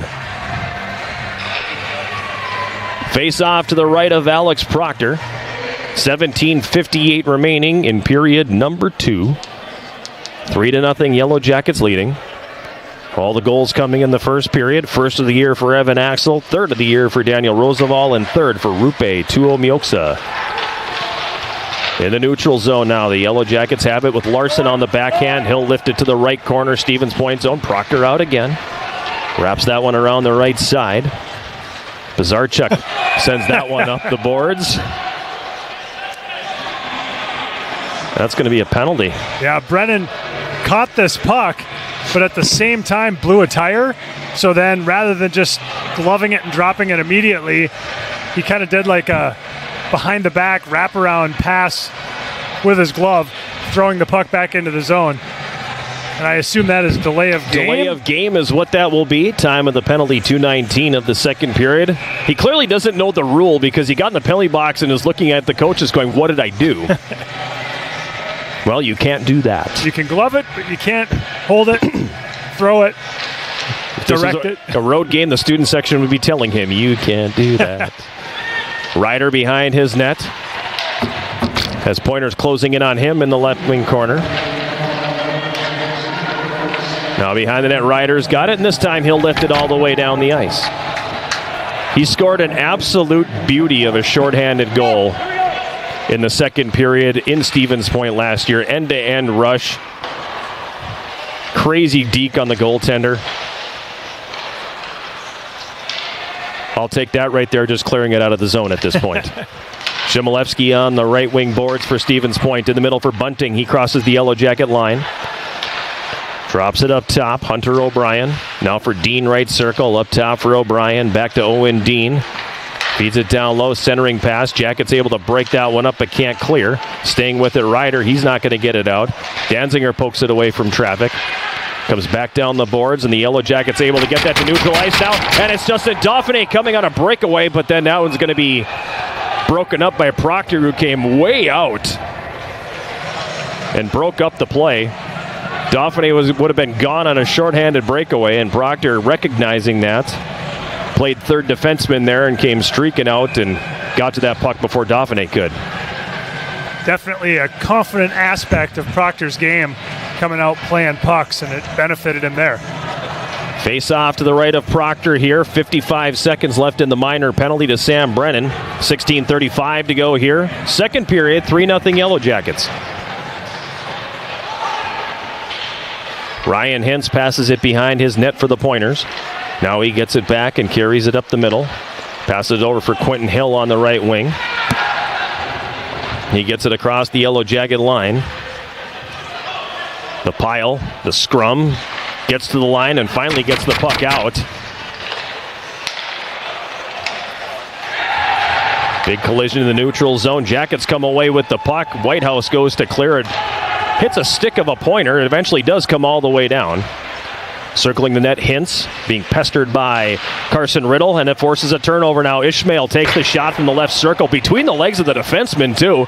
And that one goes wide of the goal. Now 3-on-2 for the Pointers, back the other way. Colangelo on the right wing. It comes up top for Hill. Quentin Hill, right circle, throws that one in front. Jackets can't get a stick on it. Brennan out of the penalty box, so we're back to 5-on-5. And the Yellow Jackets are going to be content to clear that. Icing waved off immediately as it comes all the way down the ice. Proctor's going to loft that one back the other way, right off the bench. 2-on-1 if they hurry, but Danziger able to get back. Now in the high slot. Eftimovsky down to the left wing corner, throws it behind the Yellow Jacket net. Sharp angle shot, that's going to go over the top of the goal. Hamady along the end boards. Kicks that one up the wall. Hastings, top of the right circle, takes the shot. Stick save, Skorpic. Now I see who's doing it. 2-on-1 back the other way. If the Jackets hurry, Tuomioksa drives the net, takes the shot. Proctor makes the save. Now behind the net, Rupe Tuomioksa wraps that one up the left side. Jackets can't get there in time, and the Pointers clear. Yarmolnik battling forward in the neutral zone. Tried to drive that one back into Pointer territory. Instead, Eftimovsky will send it back in the Yellow Jacket zone.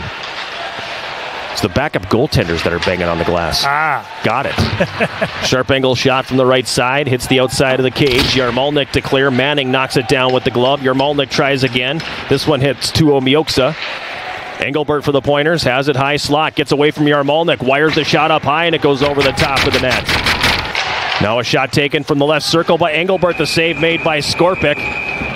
He had that one tied up. Pointers went right into the goal crease again, digging away for that loose puck. Jacket D didn't like it very much. And we will see if they're going to have anything coming here, as Colangelo took a pretty good shot in the back. I wouldn't be against if they did take a Yellow Jacket in that situation, but you have to take both. Right, absolutely. And I think it escalated because the whistle was a bit slow, so the players, rightly so, kept pushing and shoving and trying to battle closer to the goalie. Looks like no penalties either way. Entertaining start to this second period. Good penalty kill by the Yellow Jackets. Each team has had their stretch in the O-zone where they've made some things happen. Face off to Skorpic's left is controlled by the Pointers. Chmielewski tried to take the shot, but it was broken up in traffic. Now it comes up to the right point. Moser plays that back down low. Yellow Jackets intercept the clearing attempt and get it up the left wing boards, but Moser does a nice job to hold that one in. Now Cade Shea for the Yellow Jackets comes back the other way. Shea up the left wing, throws that one toward the net. Tipped in on goal, and Proctor forced to make the save, but not by Roosevelt. It was by the Pointer defense. Now a shot from the left point by Bergstrom gets through, and the save is made by Proctor. And finally, a Yellow Jacket getting in the kitchen a little bit there as Daniel Roosevelt, well after the whistle, skates right to the top of the goal crease and goes eye to eye with the Pointer netminder. Roosevelt flashed through right in front of Proctor's eyes as that shot was coming through from Bergstrom. I think he may have redirected it, making life a little difficult in there. 13:44 to play here in this second period. It's a 3-0 Yellow Jacket lead. All the scoring in the first. Ray Sigel for the Pointers goes to clear, held in on the right side by Danziger. Pointers will try it around the other side this time, and Dauphiné held it for a moment, but now the puck does come into the neutral zone. Larson for the Jackets at the red line, picks up speed on the right wing into the Stevens Point zone. Larson tried to drive the net, poked it into the goal crease, and Proctor's going to drop down and cover that one up. And Justin Dauphiné drifting into the top of the goal crease, so maybe a little of what's good for the goose is good for the gander here, and the Yellow Jackets going to try some of the same stuff. Yeah, a little sandpaper to their game, getting to the net. good. Dauphiné in to take the face-off for the Yellow Jackets against Randall. Pointers win the draw, and they're going to clear it out into the neutral zone. Jackets play it back in. Manning goes off the boards. It's held in the zone. Larson on the left wing carries it down the boards. Larson into the high slot. Danziger wanted to take the shot quickly and whiffed on it. It comes back into the Yellow Jacket zone. Skorpic out to the tops of the circles, and he'll send it back the other direction. Setter on the right wing. Gets away from the check now. Setter, top of the right circle, throws it in on goal. Save made by Proctor. Jan Skorpic's legs were moving as fast as they could go. He did a great job. I mean, he made the right read. He did the right thing, but if he would have left a split second later, it's a 3-1 game right now. Yes.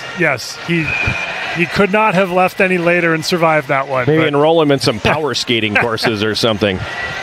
20th shot of the game right there, courtesy of Blake Setter. So the Jackets have now reached their total for all of last night.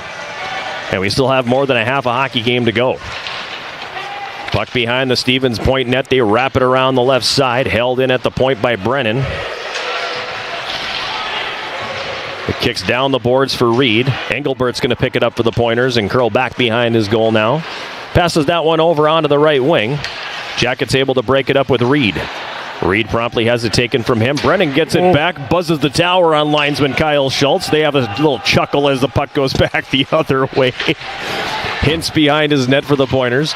Pokes that one up the boards. Jackets get it back. Riddle's behind the back pass, intercepted and cleared. Brennan at the red line for the Jackets, dumps it back in. Puck bounces around Pointer territory. Now they're going to clear it to center. Owen Dean across the Yellow Jacket line on the left wing. Dean here for the Pointers takes a sharp angle shot. That's going to be gloved and held. And now Colangelo and Brennan are exchanging pleasantries. You know, John, it's like when we're golfing. You're trying to go off the glass and out in those situations. And yeah, there are officials on the ice, but it's just like there are trees on the golf course, and they're 90% air also. The killer about those trees, okay, man, is that fairway is 150 yards wide. I'm hitting that tree. Shot from the blue line gets through and hits traffic in front. Skorpic wanted to cover, lost the puck, lost his stick, lost everything. Jackets able to clear. His stick is at the blue line now. Somebody get your goaltender his lumber back. Yarmolnik's got it here. He carries up the left wing, can't get it out of the zone. Finally, it does come to neutral ice. Oh, feeble attempt to clear the puck. Stick back for Skorpic. Only got it to about the dot. Pointers fire it back in. Pizarchuk behind the net. Yarmolnik breaks that one up. He'll throw that up the left wing. Tuomioksa there. Choked up and tried to clear. Soccer style now, leading the rush. Zach Lucier. Because Jan Skorpic has his stick right now. So he's kicking it down into Stevens Point territory. And Skorpic has no interest in trying to retrieve this thing at the top of the circles. He took 2 strides and then he retreated back to his goal and said, no, I'm not doing that again. Wow, I've never seen that before. That's one of the funniest things I've seen. Lucier handed his stick off. Kicking it. And then just soccer style. Because of course the puck goes to the guy without a stick in his hand, right? Yeah. So soccer styles it all the way out of his zone through the neutral zone. Oh, that's good humor. Yeah, I'm asking him about that for sure in the pregame interview next week. Disaster averted for the Jackets. Wow. On the right wing now, Roosevelt carries across the line. Right circle, gives it down low. This is Ishmael curling behind the net now. Feeds it for Ryder. His shot hits traffic in front. Shea behind the Stevens Point net. Up the slot. Ishmael the shot. Proctor makes the save. Rebound picked up behind the net. Roosevelt's got it here. Daniel Roosevelt for the Yellow Jackets. Has it on the right wing board. Sends it up top. Danziger back to Roosevelt. Right wing corner. Roosevelt gets away from a check, but loses the puck this time, and the Pointers get it back. Shea immediately jumps on the forecheck. Puck comes up the left side. Jackets hold it in at the right point. Ishmael Feeds it to Roosevelt, right corner, out front for Cade Shea. Backhand glove save made by Proctor. He's going to hang on to that. Face-off coming in the Stevens Point zone. Great shift. Yeah, great shift and a nice finish to it there by Shea with a fancy bit of stick handling to keep that puck away from the defenseman and be able to get a shot off on the backhand there in tight. Excellent shift by the Yellow Jackets. Halfway through this one, and it's been a highly entertaining hockey game. 10:18 to go here in the second period. 3-0 Yellow Jackets shots, 22-12. 8-4 this period, favoring the guys in the gold sweaters. Setter's got it, right wing corner now. Pinned to the boards by Norris. Setter still has the puck underneath him in to help out Larson for the Yellow Jackets. Setter loses his footing and the puck. It comes free behind the net. Dauphiné there. Dauphiné wrestled to the ice. Setter in to pick up the loose puck. Now he's pinned to the boards in the left corner. Dauphiné comes in. The puck squirts past him. Blake Norris back the other way for the Pointers now. Norris across the red line. Gets around Larson now, and we got a penalty coming.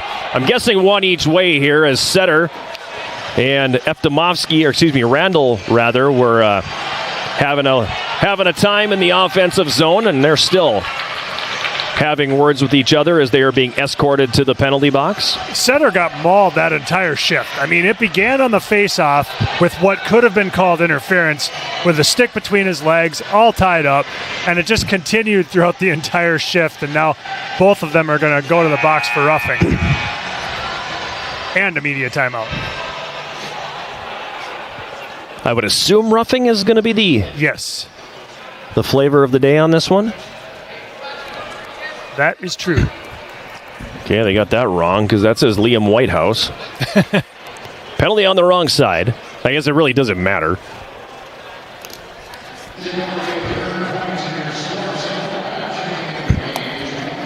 So roughing the call on Setter, roughing the call on Gabe Randall.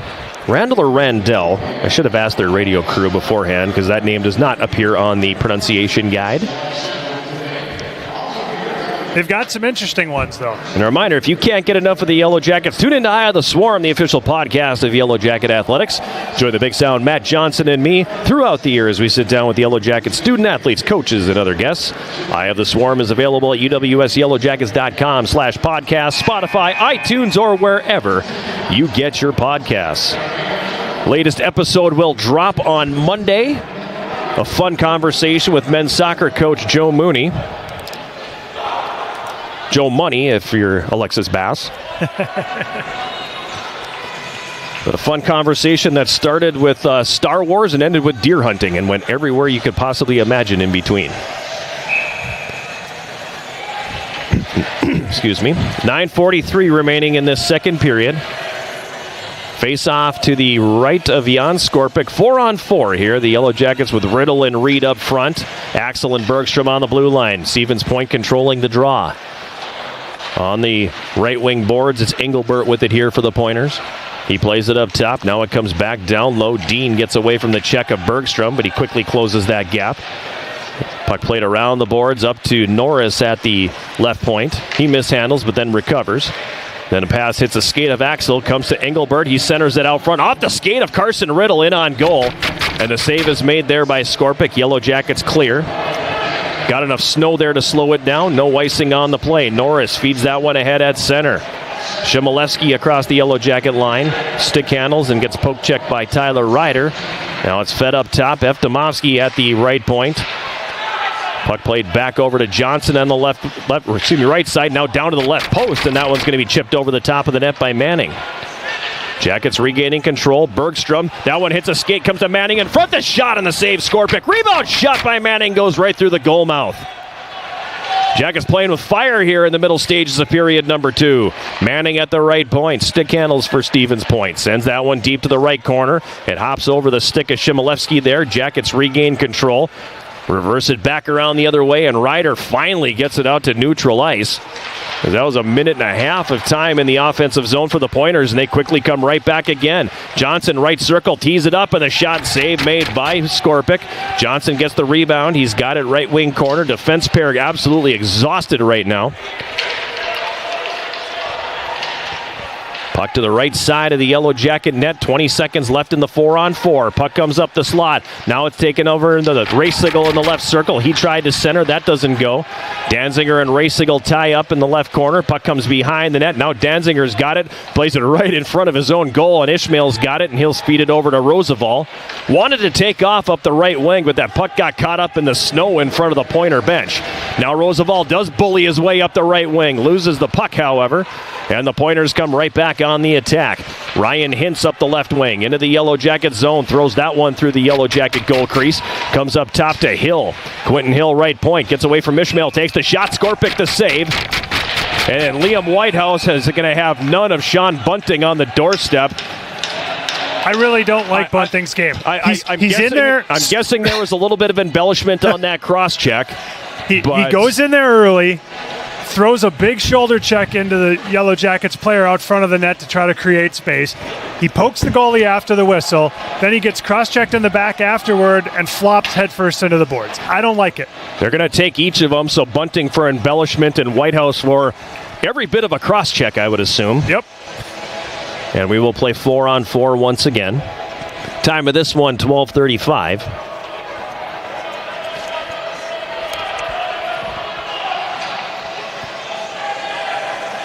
See if the Jackets can do a little better job connecting on that first pass. That's what really killed them on that last long 4-on-4 sequence. Just trapped in their own zone, struggling to connect on the first pass. They come away with the face-off here, and carrying it up ice on the left wing is Evan Axel. It's down behind the Stevens Point net now. Kicks off the boards right into the slot. If anybody would have been there in a gold sweater, the Jackets have a wide open net. Moser at the right point, over to the left point now. Hintz throws that in front, they score. Jan Skorpic was on his back. I have no idea what happened there. And the shot came in from Hintz on the left wing, and it's a 3-1 game. Yeah, Skorpic literally laying on his back with his head in the goal as that puck was coming at him. In no position to make a save. Hunter Hastings, I believe, is going to get the goal. I think I said it was taken by Hintz, but Hastings was the one who kind of led the celebration train there. I didn't see what caused the contact. I didn't either. The officials over in their crease having a conversation right now. Dusty Bergstrom comes over to get an explanation on it. He's getting that now from Brett Klosowski, head referee. 12:54 the time of the goal, and Brett is very animated in his discussion, a lot of hand gesturing and everything. And I don't even know if a replay would be valuable on that, because it would have been further up on the play, but at any rate, it's going to count. So the Pointers on the board here with 7:06 to play in this second period. And I hope that's kind of a wake-up call for the Jackets here, because they've been... Got to clean it up a little. Yeah, they have. Yeah. Pointers controlling the face-off. Norris in his own zone. Moves that one ahead now for Chmielewski. Jackets break that one up and come back the other way. This is Larson now. Larson turns it over, and the Pointers come back on the attack. Johnson throws it up top for Eptimovsky. Back down to the right corner for Johnson. Puck is loose behind the Yellow Jacket net. Brennan falls down, gets back up. Now he comes away with the puck. Brennan carrying it to center. Sam Brennan for the Jackets across the red into the Stevens Point zone. Has it left circle, takes the shot. Proctor the save.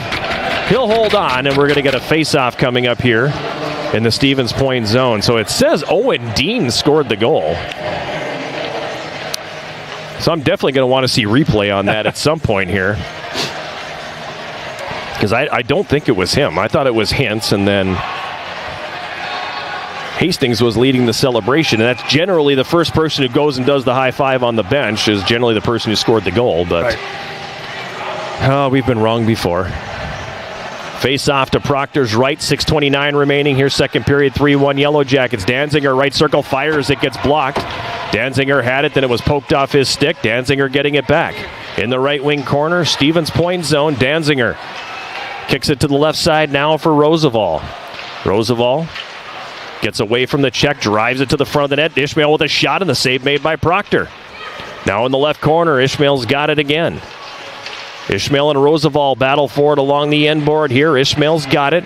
Ishmael on the right side, feeds it up top. Right point, Danziger takes the shot, tipped in front. That never gets through. Puck's loose in the right circle. Ishmael's got it again. Up top for Danziger. 25 left in the coincidental minor penalties. 5:45 to go here in the second. 3-1 Yellow Jackets. On the left side, Danziger finally gets worked out of his own zone by Dean.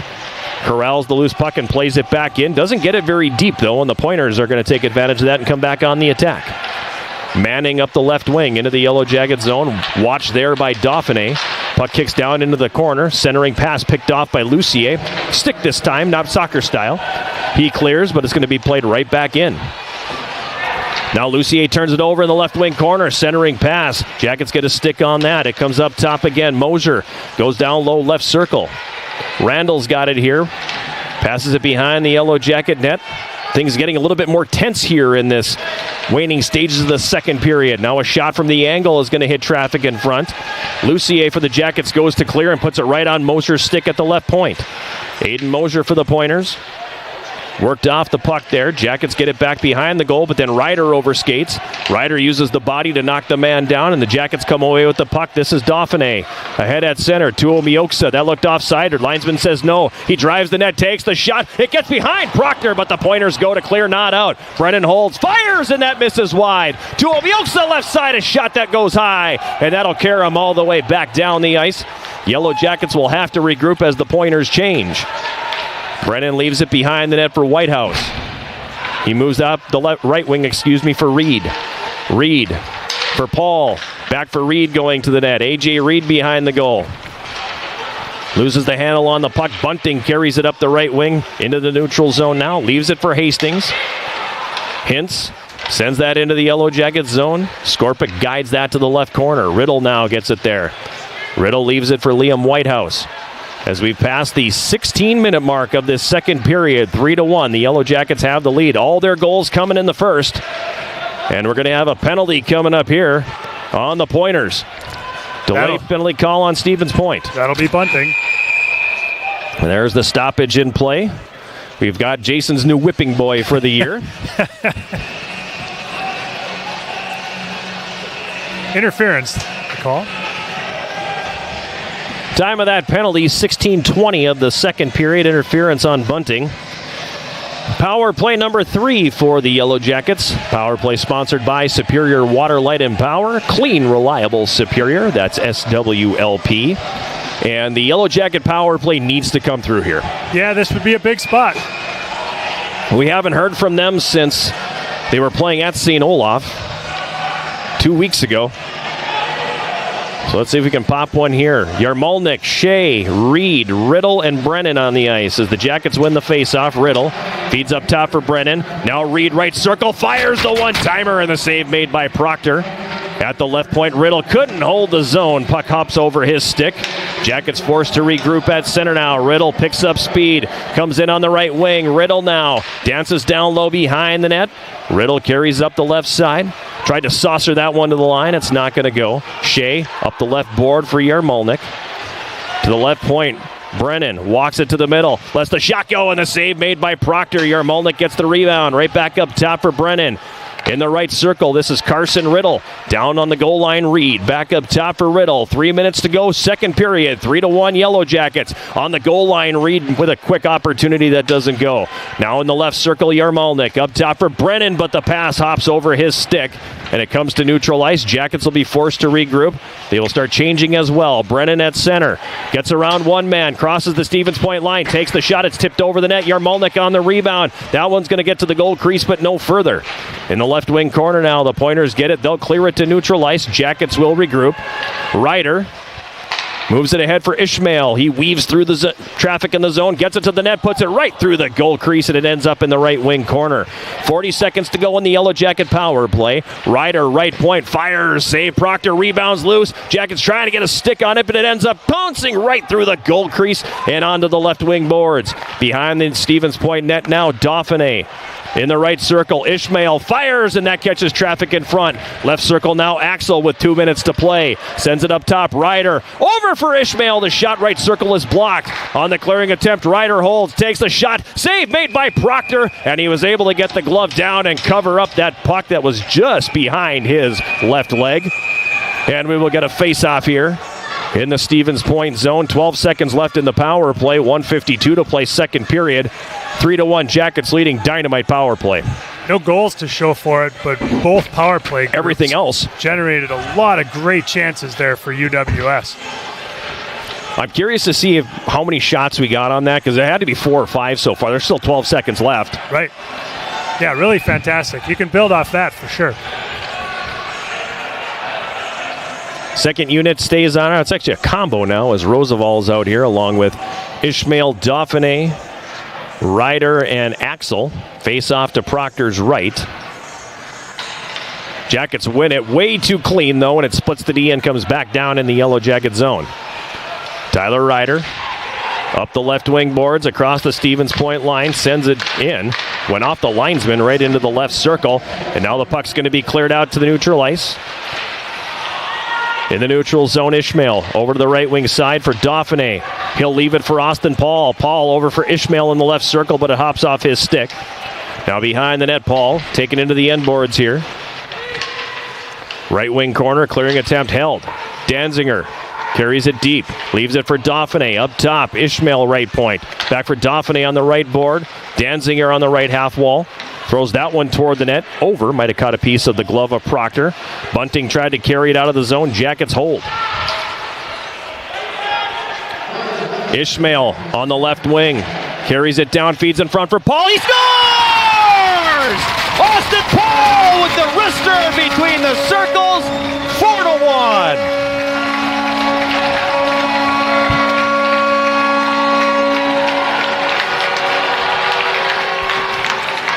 Terrific pass from Chris Ishmael there. Great finish by Paul. And Ishmael finishes it off with a little Chichi Rodriguez type celebration afterward. Jackets feeling pretty good right now. 19:04 the time. Paul's first of the year. Ishmael will get one of the assists. We'll wait on the second one. The race to 4 is complete. We'll see if it's enough. Will it hold?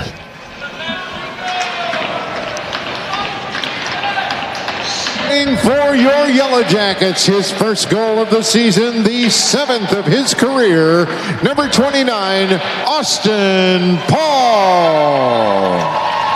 He got an assist from number 23, Chris Ishmael. That's Paul. So Ishmael with the lone helper on that goal. Jackets sent it down in the Stevens Point zone again. Mosier behind his net, wraps that one around. It comes up to the right point. Hauling it down, Whitehouse. Liam Whitehouse circles the net. Left circle fires, stick save made by Proctor. Now the puck comes up the right side. Tuo Mioksa's got it at the right point. He drives it back down low. Pointers get it back, however, and come to center. Jackets break it up as Lucier chips it back into Stevens Point territory. Now it comes all the way over to the left wing boards here. Malnick throws it in on net. The tip and a save made by Proctor right as the buzzer brought the period to a close. That would have counted if it went in, as Rupe Tuomioksa came right through the goal mouth and just put a little tip on that. Proctor with a nice save there to keep it at 4-1. Yeah, that's why you play to the whistle. So if the Jackets finish with a flourish in that second period, the power play doesn't connect, but it laid the foundation for that fourth goal. Right, absolutely. Built up good momentum with both power play units generating a lot of chances. And then finally the Yellow Jackets were able to capitalize with the late goal. That's always helpful. And certainly restoring that 3-goal lead going into the third period looks awfully nice. We're through 2 periods here at Westman Arena. The Yellow Jackets have a 4-1 lead over Stevens Point. We'll take a timeout and come back with our second intermission. Whoa, check that. Who does she have down there? Nobody. We got a lot of goalies. We got goalies. She's giving us the no. Okay, no go. All right, that's no problem. At any rate, 4-1 Yellow Jackets after 2. We'll take a timeout and come back with the second intermission sponsored by Hovland Incorporated. This is Yellow Jacket Hockey on 91.3 KUWS Superior and Yellow Jacket TV, an affiliate of the WIAC Sports Network.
Okay.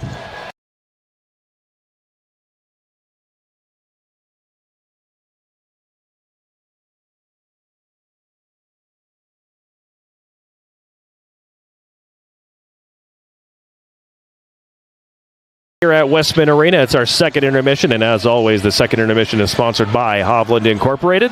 Yellow Jackets with a 4-1 lead over the Pointers after 40 minutes of play. I am John Garver. He is Jason Roan, and you know, you had that little bit of a lull mid-second period where the Pointers had the Jackets on their heels a little bit, but by and large, for the most of that 40 minutes, it's been pretty good for the guys in gold. Yeah, absolutely, and that little lull just seemed like a time when the Yellow Jackets really had a hard time making the first pass and being able to initiate their breakout and get out of the zone.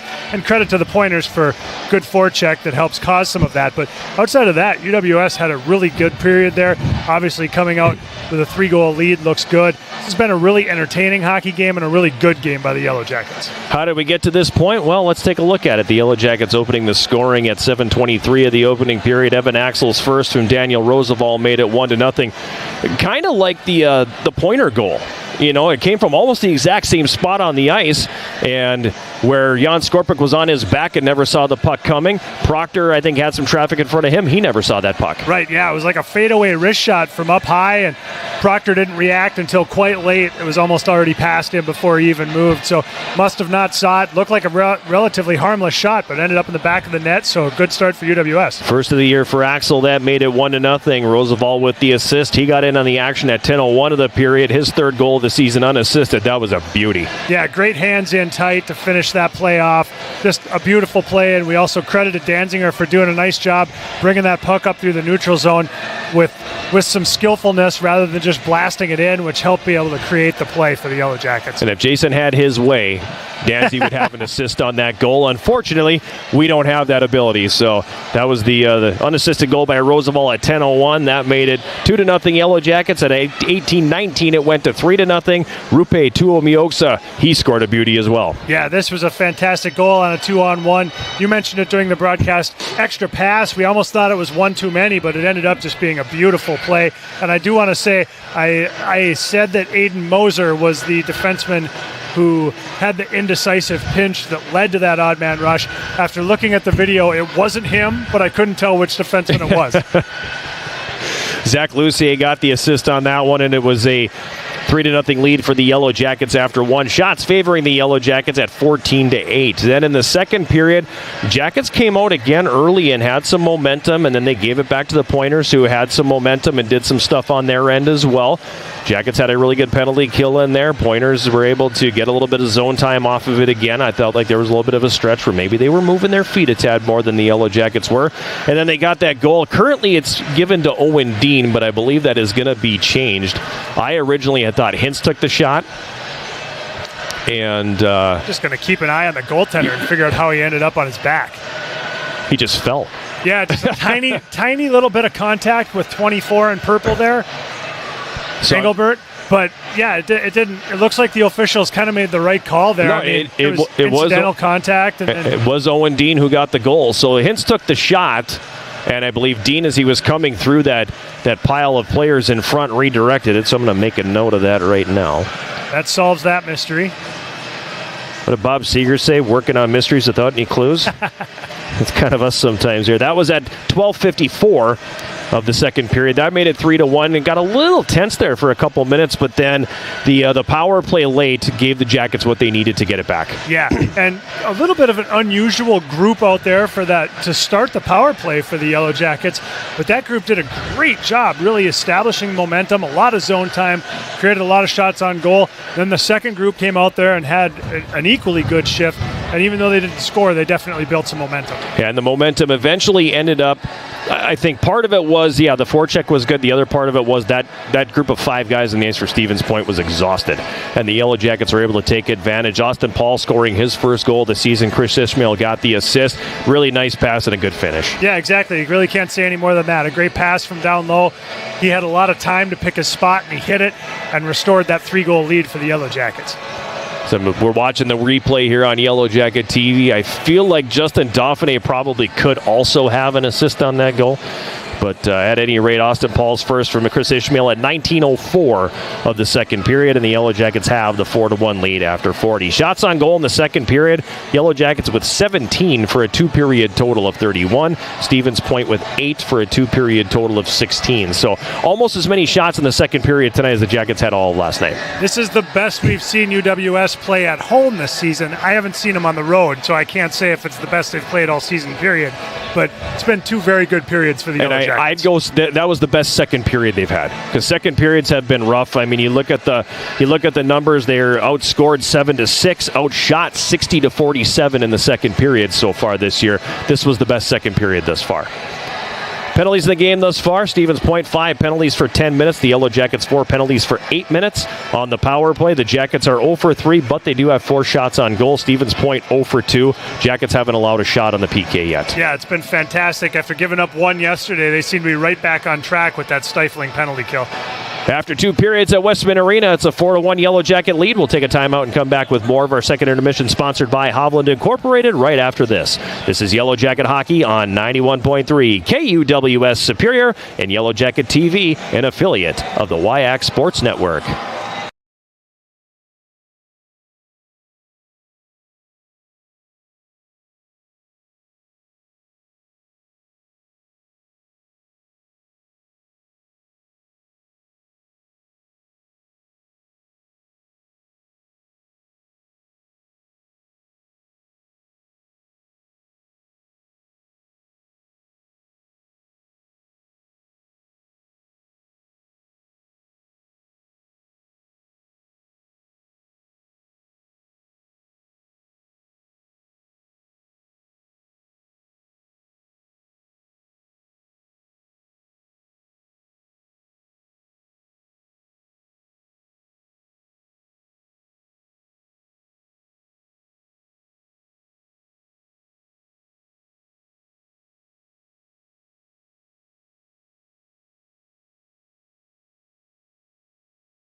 Period. The Yellow Jackets leading Stevens Point 4-1. 4 different goal scorers for the Yellow Jackets: Evan Axel, Daniel Roosevelt, Rupe Tuomioksa, and Austin Paul with the markers for the Yellow Jackets. Elsewhere around the WIAC tonight, after 2 periods at Hunt Arena in River Falls, Beloit has a 1-0 lead over the Falcons. So that's a mild surprise.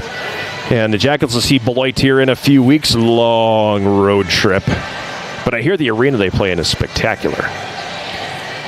UW Eau Claire has a 4-0 lead over UW Stout after 2 periods at the Hobbs Ice Arena. So the Blue Golds winning the race to 4 and haven't given up a goal yet this weekend, having outscored the opponents by a margin of 8-0. Penn State, Minnesota tied 1-1. Wisconsin leading Michigan State 1-0. UMD leading Colorado College 1-0.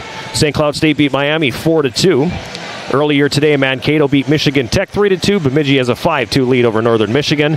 And Yellow Jacket women's hockey team falling this afternoon at Stevens Point. 4-1 the score in that one. And I was about to look up the women's basketball score. 61-53, the Yellow Jacket women falling to MSOE.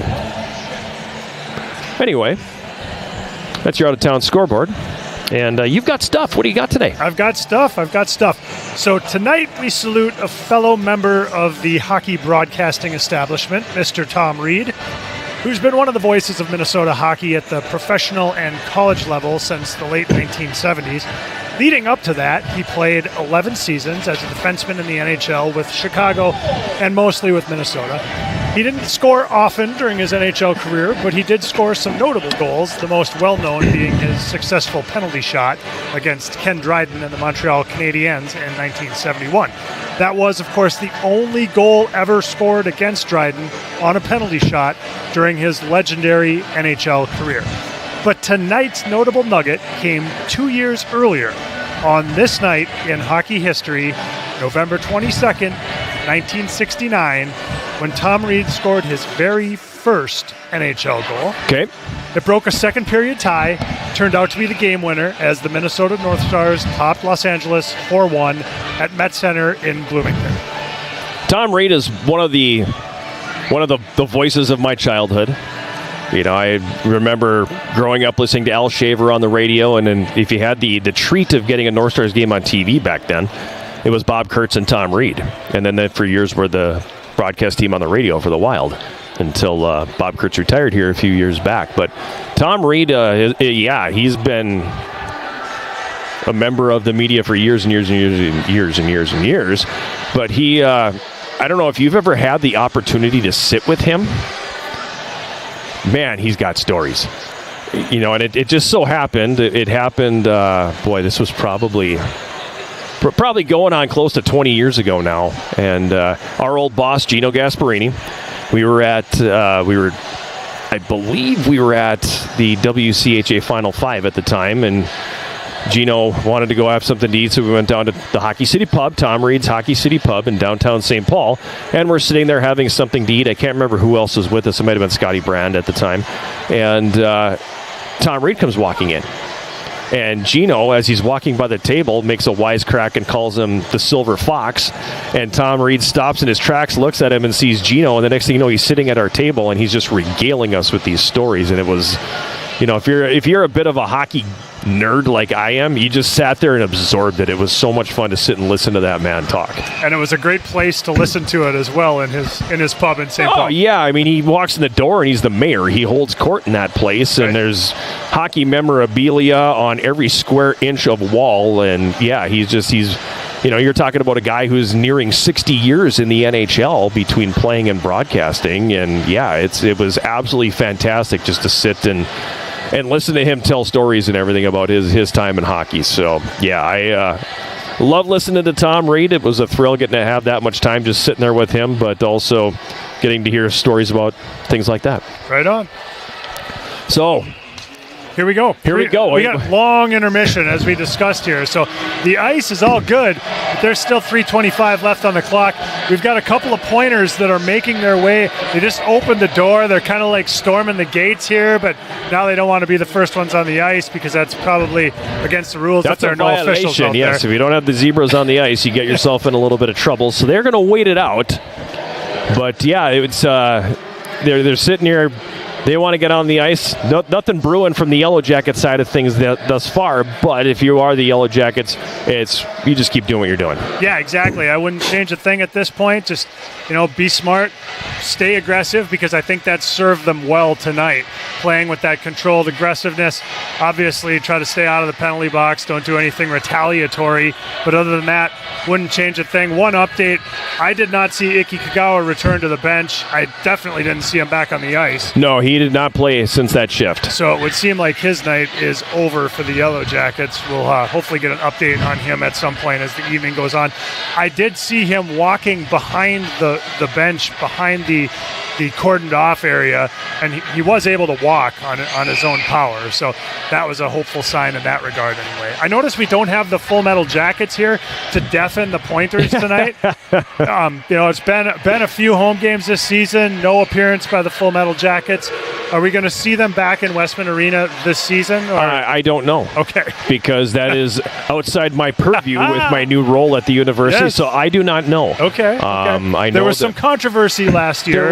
That was actually Stout that had the controversial evening with the Full Metal Jackets, but the director, Dr. Greg Moore, retired. Oh. And so I don't know exactly where all that stands after Greg's retirement, which hopefully he's doing well. You know, he's got a couple of bands that he plays in. He's got one called the Circuit Breakers, and he's got another one. What's the name of it? They're a Steely Dan tribute band. Oh, I like it. Yeah. Hey 19. Yeah, it's not Hey 19.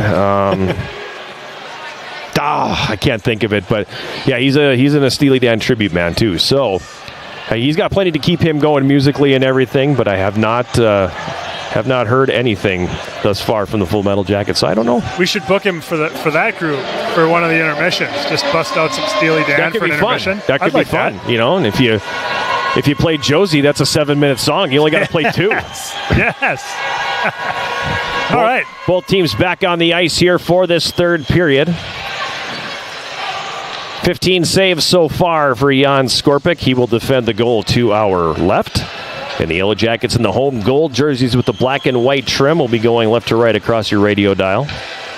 John's on his 8th hour in a hockey arena today. Hopefully it's a fantastic finish here. We got here at about 4:30. And then we had a few hours over at Saha today. And not a lot of coaches for the Might 1 practice today. Most of our coaches are deer hunters, and today is the Wisconsin deer opener, so they are all at hunting camps and everything, and hopefully they had a very successful day on the hunt. Fewer that we can hit on the road. That'd be great. Fresh 20 minutes on the clock. Chris Ishmael steps in to take the face-off for the Yellow Jackets here, and we are underway to start the third period. Pointers control it. And Hastings will backhand it into the Yellow Jacket zone. Behind the goal now, coming out with it, Tyler Ryder. He flips that in the air to center. Glove down by Manning. Jackets try to get a stick on the bouncing puck, but Hastings comes away with it, and he'll dump it back into the Yellow Jacket zone. Ishmael breaks up the play, and he sends it back the other direction, giving chase Roosevelt. He gets there in the right corner. Passes it behind the Stevens Point net for Cade Shea. Shea back over to the right wing boards. Danzinger's got it there. Now down behind the net, Shea leaves it for Ishmael. Ishmael comes out the right side. Wanted a wraparound attempt there, but loses the puck. And Bunting will send it back the other way for the Pointers.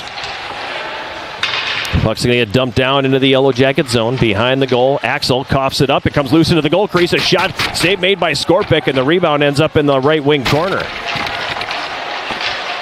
Colangelo for Stevens Point. Tries to come to the front of the net. Wraparound attempts, comes right through the front. The shot, oh, what a save by Skorpic. Either Skorpic or a diving Evan Axel was able to break up that opportunity for Mengelbert. Now behind the goal, Dean's got it for the Pointers here. He's tied up along the wall by Evan Axel. Puck centered. Colangelo now comes out from behind the net. Check that. He goes back behind. Gives it right circle. A shot. Save made. Skorpic. Rebound picked up here by Austin Paul. And he will clear that out into the neutral zone. Eftimovsky for the Pointers, leaving it for Norris. He passes it head at center. Colangelo dumps it in. Chasing it down here, Brennan for the Yellow Jackets. Moves it up on the left wings. Blake Setter crosses the Stevens Point line, takes a long shot, save made. Rebound kicks off the end boards, up in the air, right back out in front of the net, but the Jackets couldn't settle that one down. Moser plays that one ahead, and it's going to go up over the glass and out of play. Great start to the third period for the Pointers there. Number of excellent chances in tight. Some dangerous moments for the Yellow Jackets, but they survive.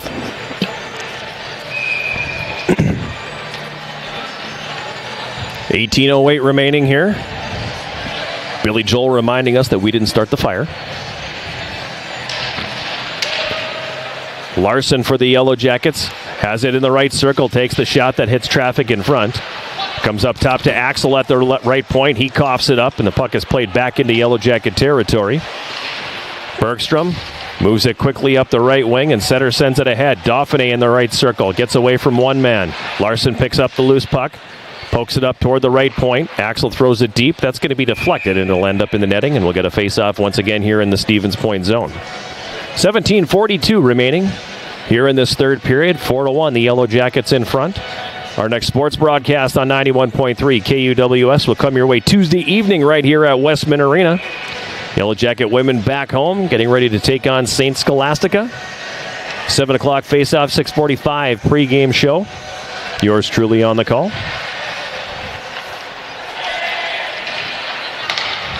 Puck played ahead at center. Hastings tips it into the Yellow Jacket zone, or check that. It was Richards, rather. Turner Richards sending it into the Yellow Jacket zone. Behind the net now, coming out with it, Yarmolnik. Tried to poke it up the left wing side. It comes back down. Right wing corner, Yellow Jacket zone. Battling away Hamady. Yarmolnik leans on him and digs it loose, and then feeds that one ahead, looking for Lucier, but it's broken up. Randall's pass out of the reach of Manning. It comes into the neutral zone. He dumps it right back in. Skorpik's out of his net. Passes it for Ryder on the left side, and he'll play that to neutral ice. Yarmolnik's got it here, 3-on-2 for the Jackets at center. Yarmolnik mishandles as he crosses the Stevens Point line. And the Pointers are going to come away with the puck. Randall sending it back the other way. Trying to spring Hastings behind the D, but Whitehouse is there to make the play. Hastings actually gets to the puck and gets a shot away. Skorpik makes the save, and Brennan will clear to neutral ice. Stevens Point dumps it back in. Whitehouse plays that up the right side, and Brennan flicks that. It's going to go all the way down and result in an icing call. And a face-off coming up here. Those are the kind of things you can do with a 3-goal lead in the third period right there. Indeed, sir.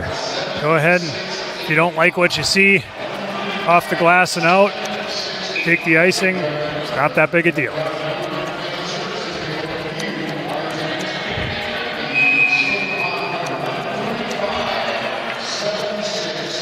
Yarmolnik on to take the face-off here for UWS, and he wins it.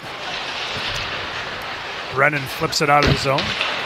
At center, Tuo Mioksa had a stick on it, but then it was poked away from him, and it comes back down into Yellow Jacket territory. Brennan along the end boards fires that up the left wing behind Tuo Mioksa. It's going to come all the way down. On goal, Proctor plays that away to the right wing boards.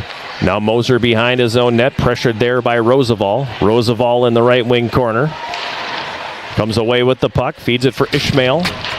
Ishmael wanted to go up to the right point with that pass, but it's broken up, and the Pointers will send that the other direction. That's going to come all the way down, and that's icing on Stevens Point. Really good performance so far by Roosevelt and Ishmael. Yeah, they've had a really good game tonight. Couple of points for Roosevelt with a goal and an assist. Ishmael with the 1 assist. 8 shots between the two of them. Been making an impact in this one. Moser clears it up the right side, and it comes to the point, and now we're going to get a stoppage in play, and somebody heading to the sin bin here. It's either going to be Ishmael or Engelhardt. I'm not sure. Another tie-up off the face-off. Wonder if Ishmael may have been holding his stick. We'll find out here momentarily. They're taking them both off. Ishmael is interference and cross-checked Engelhardt. Time of these penalties, 4:14 of the third period. So we're back to 4-on-4. Several stretches of 4-on-4 hockey tonight. What was the penalty on Engelbert? Cross-checking. Cross-checking. Not surprisingly, we see Riddle out here to take the face-off in this 4-on-4. He's been dynamite 4-on-4 and great with his feet tonight. Been another impact player for the Yellow Jackets. Puck comes out to the neutral zone now. Dusty Bergstrom has it here. Over to the right wing boards for Riddle. He'll curl it back inside his own blue line and back it all the way up. Riddle behind the net, fans on the pass, but is able to recover using the end board to pass it to himself. He gets taken down, and that's going to be a penalty. Delayed penalty call on Stevens Point. Lucier on the left wing. Down low for Carson Riddle. Up top, Bergstrom at the left point. Right point, Evan Axel.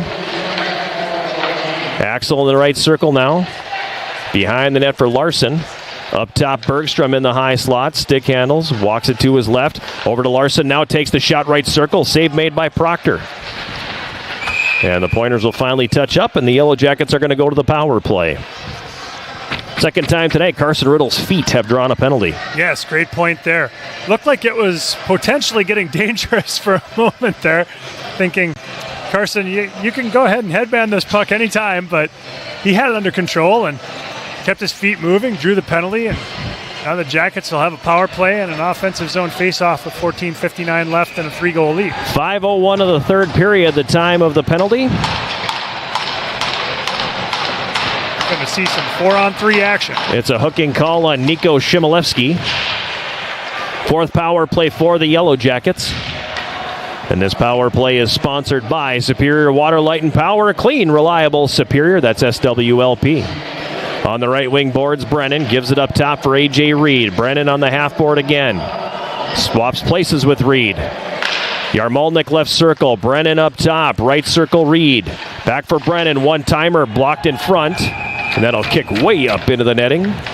Come right back down behind the Stevens Point net. 46 seconds left in the coincidental penalties to Engelbert and Ishmael. 1:33 to go in the penalty to Shimoleski. 14:31 remaining here in this third period. Jackets up 4-1. Pointers trying to change all four and sneak a late one on there, but the officials are having none of it. Sends one of them back. Riddle in to take the draw. He wins it. Brennan walks it to the middle. Yarmolnik over to Reed in the right circle. That one a little too hard. Clearing attempt held in by Brennan, but then his pass comes all the way over. Yarmolnik with a good job to hold the zone. Left wing corner, Riddle. Left circle, Yarmolnik. Up top, Brennan over Reed. One-timer. Glove save, Proctor. He'll hold on.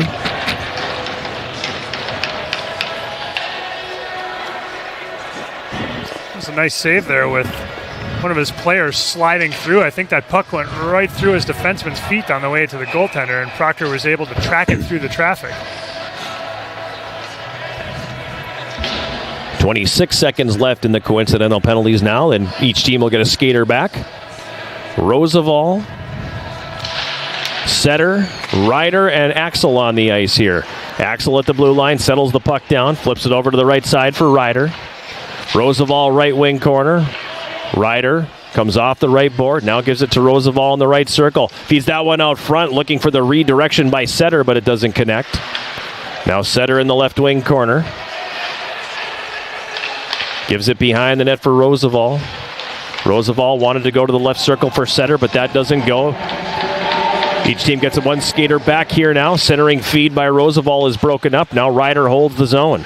Ryder in the left circle. Maintains control of the puck. Gives it behind the net for Roosevelt.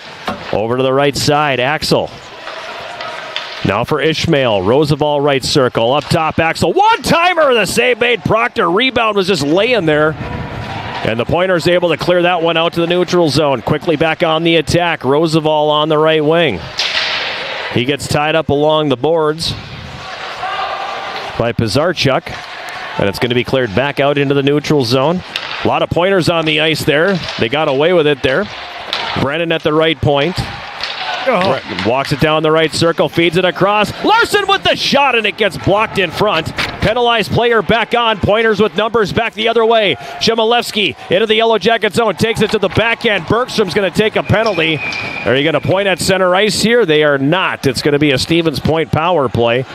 And that's the second time in as many nights that Dusty Bergstrom has been forced to take a penalty to get rid of the scoring chance.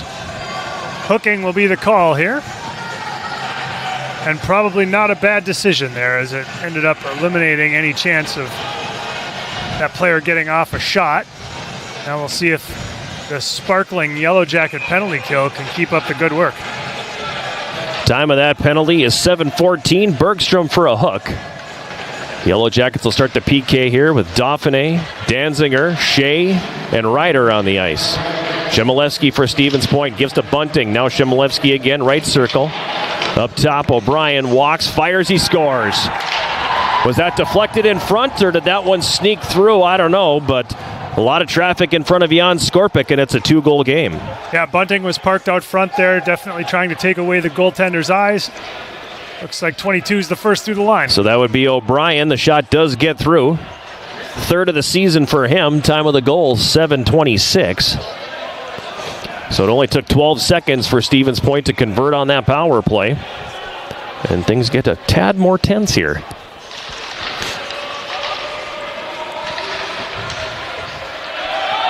Puck pushed back into the Stevens Point zone. Norris has it there. Sends it over to the right wing side. Jackets intercept, and Tuomioxa flips it back in. The Jackets are very offside.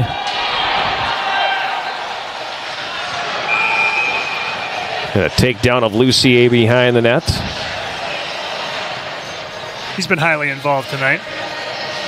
Both in hockey and soccer. Uh-huh. Are they both going to the box here? Lucier looks like he's making the skate of shame. Both doors are opening. Both doors are opening up, so Zach Lucier will head to the box. And we'll play 4-on-4 again. Holding and tripping. Holding on Lucier, tripping on the Pointers. Eftimovsky to the box for Stevens Point. Yeah, this definitely feels like the most 4-on-4 action we've seen this season. Oh, without a doubt it is. Trying to figure out where the face-off is going to be now. This is about the least physical and cleanest 15 penalty game I have seen ever. Yeah. Face-off will be outside the Yellow Jacket blue line. Pointers control it here. Moser at his line. Walking it to his left. Now throws it back against the grain to Owen Dean. Dean pressured by Yermolnik. Backhands it to Moser, who carries up the left wing. He'll cross the Yellow Jacket line. Hits the brakes there and then drops it off for Norris, who throws it in the front of the net. Shot taken from point-blank range by Engelbert and a stick save made by Skorpic. Now Tuomioksa back the other way for the Yellow Jackets. Rupe Tuomioksa with speed across the line. Fires from the left circle. That's going to miss wide and carry him all the way back down into the Yellow Jacket zone. Danziger behind his net. Feeds it for Ryder on the left wing, and he starts up the boards. Ryder across the Stevens Point line. Finesses it to the left corner. It comes behind the goal now. Hintz has it here for Stevens Point, and he'll start up ice. Hintz up the left wing into the Yellow Jacket zone. Knocked down by Danziger twice. Last one could have been a penalty, but the Jackets get away with it here now. Hintz, left circle. Stripped to the puck by that long reach of Danziger. It's worked free behind the net now. Into the left wing corner. 45 seconds left in the 4-on-4 here. Pointers have had the territorial advantage in this third period. They have the only goal. Jackets up 4-2. Roosevelt plays it backward when he could have taken it out of the zone or moved it forward. Instead went back. Now up the right side. Danziger chips it in. Roosevelt giving chase. Ties up with Racigel along the end boards. O'Brien's got it now for the Pointers. Hunter O'Brien. He'll curl it back inside his own line. Weaves over to the right side and crosses into Yellow Jacket territory. He carries it down low. Puck gets wrapped around. Comes up toward the left point. Jackets try to clear but can't. Pizarchuk sends it down low. Colangelo throws it in front. Racigel with the shot. Saves Skorpic, and he'll hold on. Face-off coming up here in the Yellow Jacket zone, and I didn't like that shift there as the Jackets were doing a lot of chasing. And it looked like a couple shortcuts were being taken there, too. And I'm going to call out Chris Ishmael there because he knows better. He took the easy way out at the blue line and didn't get the puck out. Yeah. Yellow Jackets really not playing with the same aggressiveness and confidence that we've seen up to this point in this game. Kind of like they're trying to hang on here, and that's probably not the blueprint for victory in this one. Face off to the right of Skorpic with 10:14 remaining in this third period. 4-2, the Yellow Jackets in front. Bergstrom flips that high in the air to center. Austin Paul runs over the defenseman. The puck follows him into the zone, and the Yellow Jackets will be whistled for the offside. Obviously, we talked about the race to 4, but that doesn't mean the Yellow Jackets need to stop at 4. You know, they got there first, but I'm fine with them getting a 5th and taking that storyline a little further. I mean, shots are 8-4 Stevens Point this period. Yeah. So they have carried the play. Really aggressive face-off set up by the Pointers here. Jackets come away with it, however. It's Austin Paul on the left wing. Tried to push it deep. It doesn't go. Bergstrom follows and takes a shot that whistles wide of the net. Bunting chokes up on his stick, and he'll chip that into the neutral zone. Jackets quickly come back the other way, go to dump it in, and that's going to catch somebody in the Stevens Point bench. That's going to give us a face-off coming up here outside the Stevens Point blue line, and gives us a moment to say Yellow Jacket fans get the same gear the Yellow Jackets wear by visiting the Yellow Jacket Sideline store. Browse the latest styles of gear, including shirts, shorts, sweatshirts, outerwear, and more. Yellow Jacket Sideline store can be found at uwsyellowjackets.com/shop. We've had some ill-timed media timeouts thus far in the season. This is not one of them. No, this is a good one. This is a very good one here. I think the Jackets needed this one. You know, it gives them a chance to kind of recenter a little bit and hopefully get their feet under them. And let's have a good finish here in the second half of the third period. Yep, need to reestablish themselves, get their feet moving, get some play back in the Pointers zone and make the Pointers defend for a while. That would be the formula at this point. 9:50 remaining in the third. Center ice face-off here. Justin Dauphiné out to take the draw for the Yellow Jackets. He'll do the honors with Gabe Randall.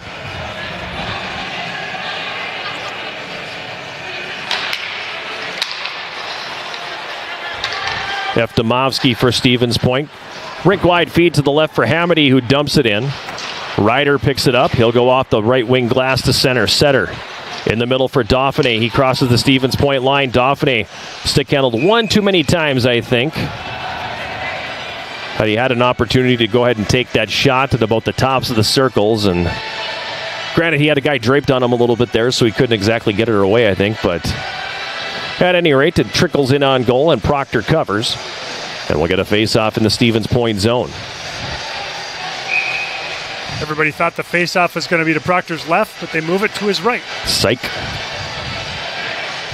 Dauphiné wins it. That's why he moved it. At the left point, Ryder wraps that around the boards. It comes over onto the right wing for Setter. Blake Setter for the Yellow Jackets going behind the net. Randall just grabbing on. Riding time here. Did he get his 8 seconds in?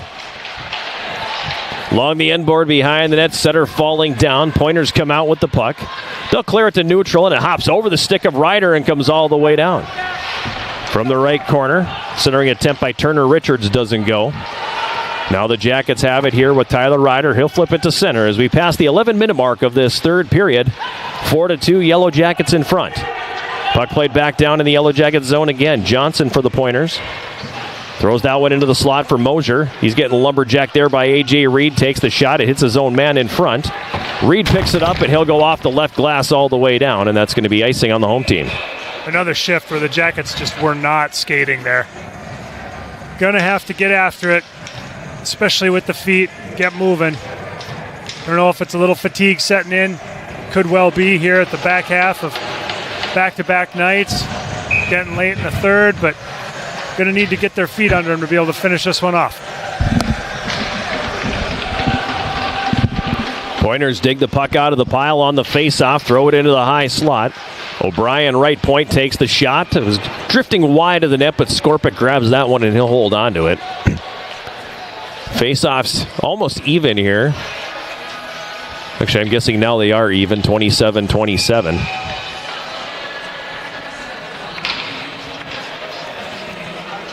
Jackets get the line change after that last whistle.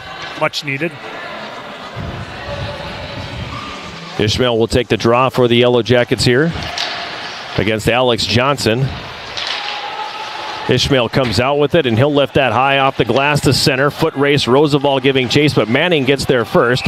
He went to clear and actually did get enough of it to get it outside the zone. Even though it was knocked down by Ishmael and carried in. And we'll have a face-off coming up here outside the Stevens Point blue line. Shots 35-25 Yellow Jackets. So 9-4 here in this third period. Pointers have the only goal as well. The linesman giving a scolding here to Shimolevsky and shocking Daniel Roosevelt.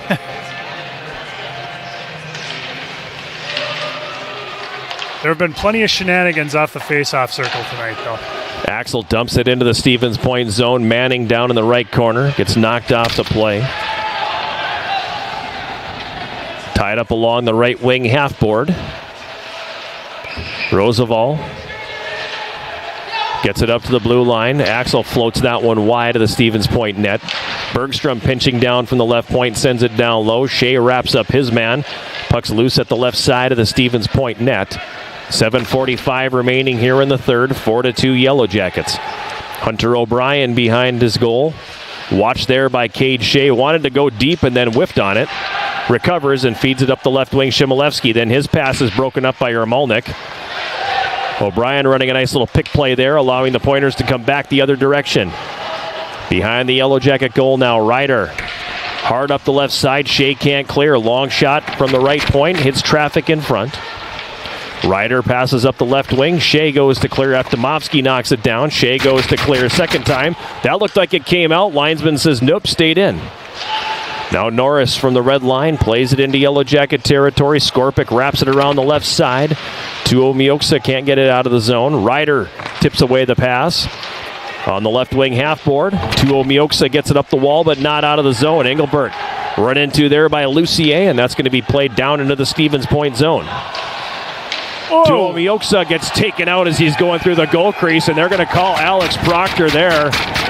It's the second time in 60 seconds, but the other one wasn't quite as dramatic. That one, granted, he probably was a tad too close to the blue paint there. I mean, he was going through the blue paint, and I don't have a problem with the goaltender kind of staking a claim to that property. Yeah. That said, sticking the stick out, taking the feet. It was just a bit too much of him. But I agree with you. He cut way too close to the blue there. He may have actually caught some blue on his way through. 13-17, the time of the tripping call on goaltender Alex Proctor. And I think that's what Proctor's saying now. He's got two officials down there now, and he's pleading his case. I think the issue is he just so obviously tripped him. Yeah. It's like, yes, he was in the crease, but, I mean, it wasn't incidental contact. It was obvious that he made an effort to trip him. I mean, he may have embellished a tad, too. He did go airborne. Jackets on the power play for the 5th time. The power play sponsored by Superior Water, Light, and Power. Clean, reliable, Superior. From the right circle, a one-timer by A.J. Reed. Swallowed up by Alex Proctor. And he will hold on. 10 seconds elapsed in this Yellow Jacket power play. Proctor's fun to watch, though. I mean, he's in the game. He likes to play the puck. He moves around. He gets involved. You know, if I'm being honest, I don't mind a goaltender like that. You live and die by it because sometimes it does come back to bite you. Right. But I don't mind a goaltender that's going to get out there and get involved. Pointers win the face-off, and they're going to clear that all the way down the ice.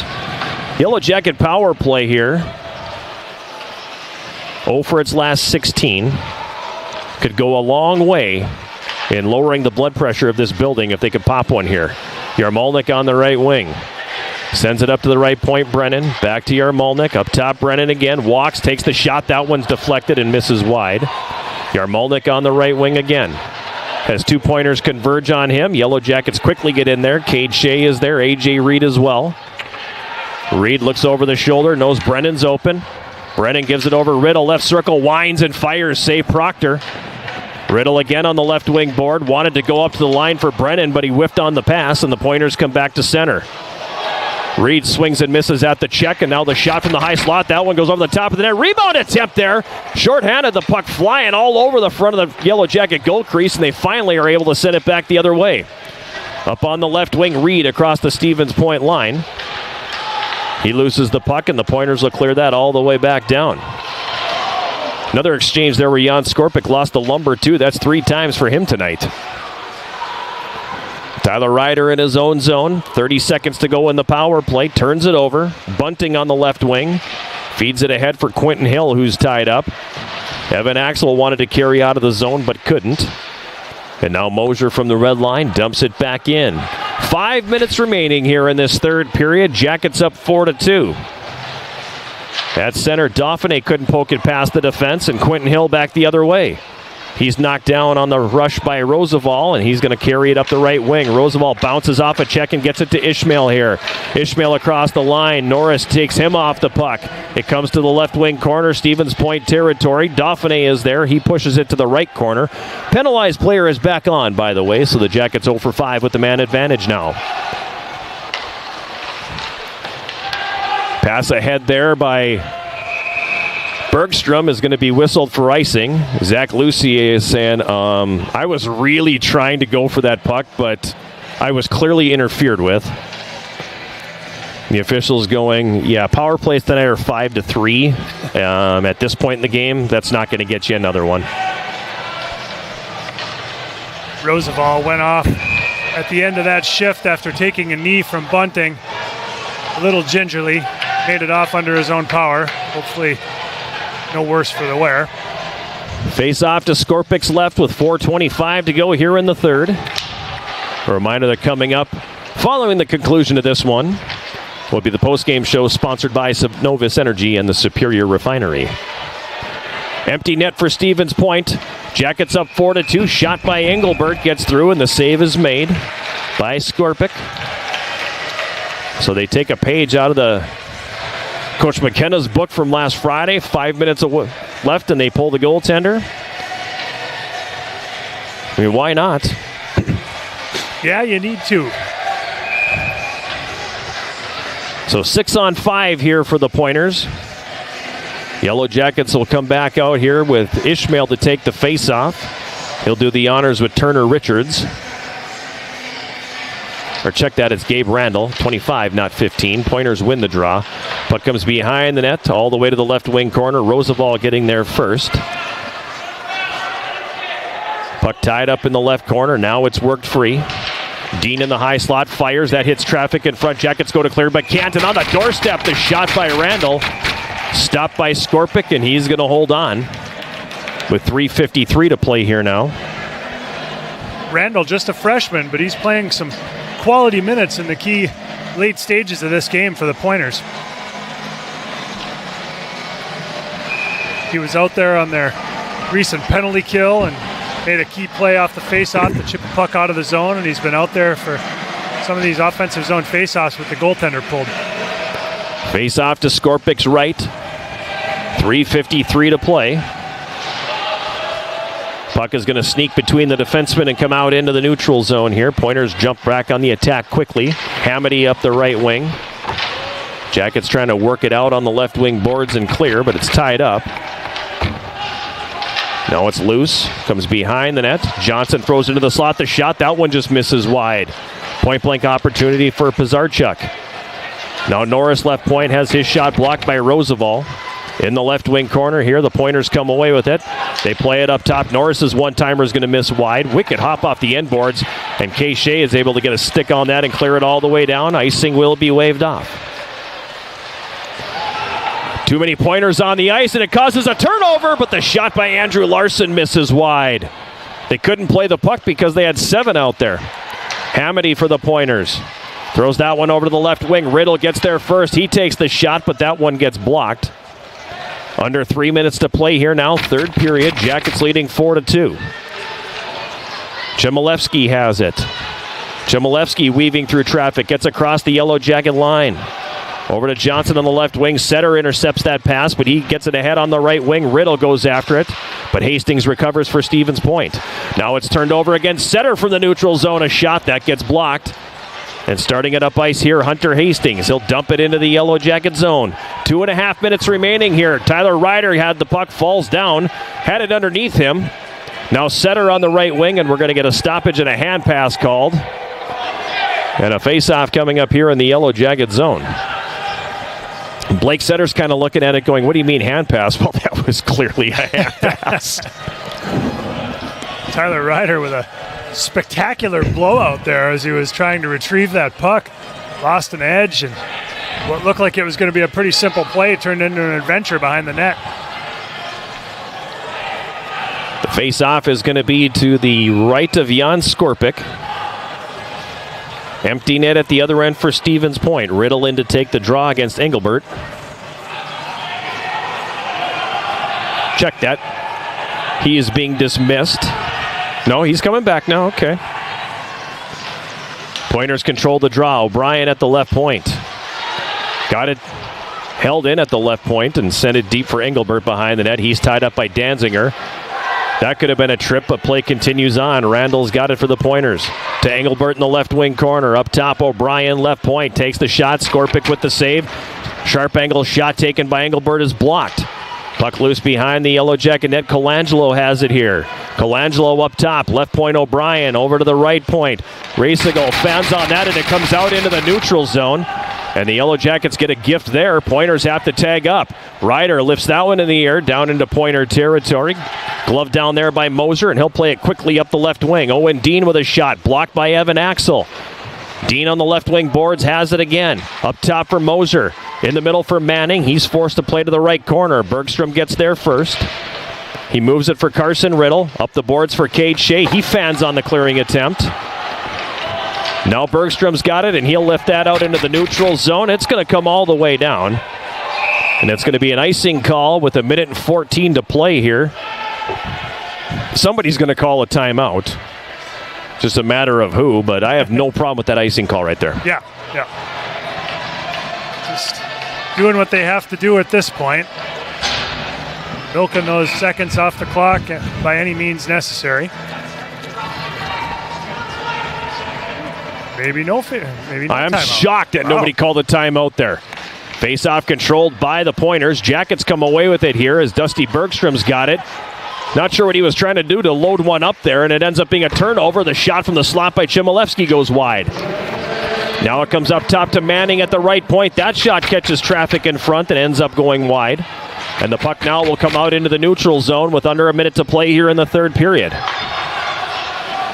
Moser for Stevens Point. Onto the left wing for Johnson. He slides it ahead for Chmielewski. Jackets get it back. Bergstrom blows a tire. Check that skate sharpener out. Shot from a sharp angle. Save made. Skorpic puck bouncing around the blue paint. It's under Cade Shea. He's just laying there doing the snow angel kind of thing. And Bunting comes in there and absolutely hammers him with the stick. And then we get the stoppage here, and we will see if anything will come out of that. Cade Shea did the smart thing by just laying there. It was painful, but did what he had to do, I guess. 29 and a half seconds remaining here. Somebody's going to call a timeout, right? I would think. Maybe both teams just want to be done for the weekend. It's just like, that's enough. Let's just whatever. Drop it. Enough of the hockey. Enough of the hockey. Face off to the right of Skorpic. Controlled by the Pointers. Evdomovsky feeds that one over. Norris with the shot. It's deflected. It was loose in front. Skorpic's got it. And then coming in and taking a whack at it was Colangelo. Whistles are being blown everywhere right now.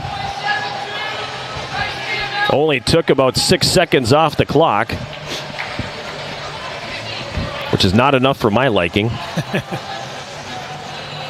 It's a good save there by Skorpic with the toe. 23.9 seconds remaining. Face off to Skorpic's right. Dauphiné will do the honors against Engelbert. Jackets with two centers on the ice as Riddle is also here, and that's why, because Dauphiné just got bounced. Neither of them on their strong side. Pointers win it cleanly. Evdomovsky takes the shot. That one's tipped by Blake Setter and ends up in the corner. And the Jackets will be called for a high stick. Great effort by Setter to get out there and get a stick on that point shot.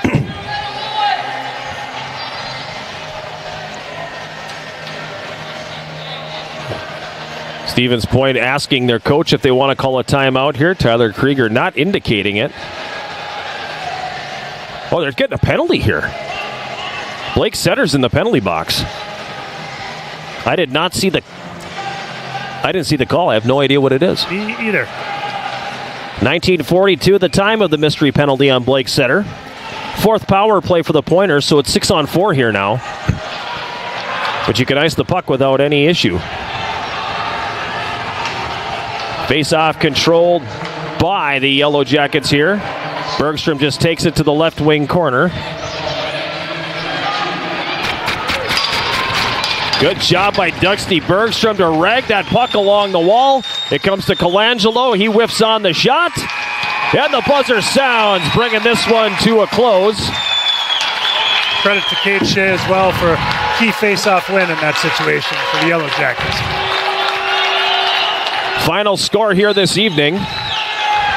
Yellow Jackets win it 4-2, and they are very conversation going on here at center ice because Owen Dean grabbed the puck and is refusing to hand it off.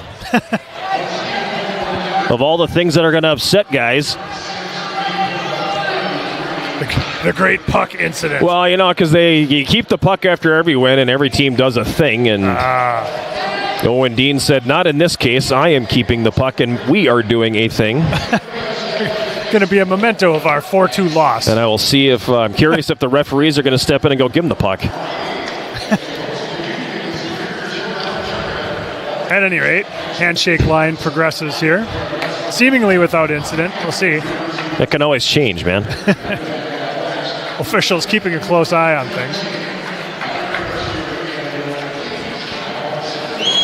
At any rate, that's a big bounce back for the Yellow Jackets here tonight as they are powered by a big first period.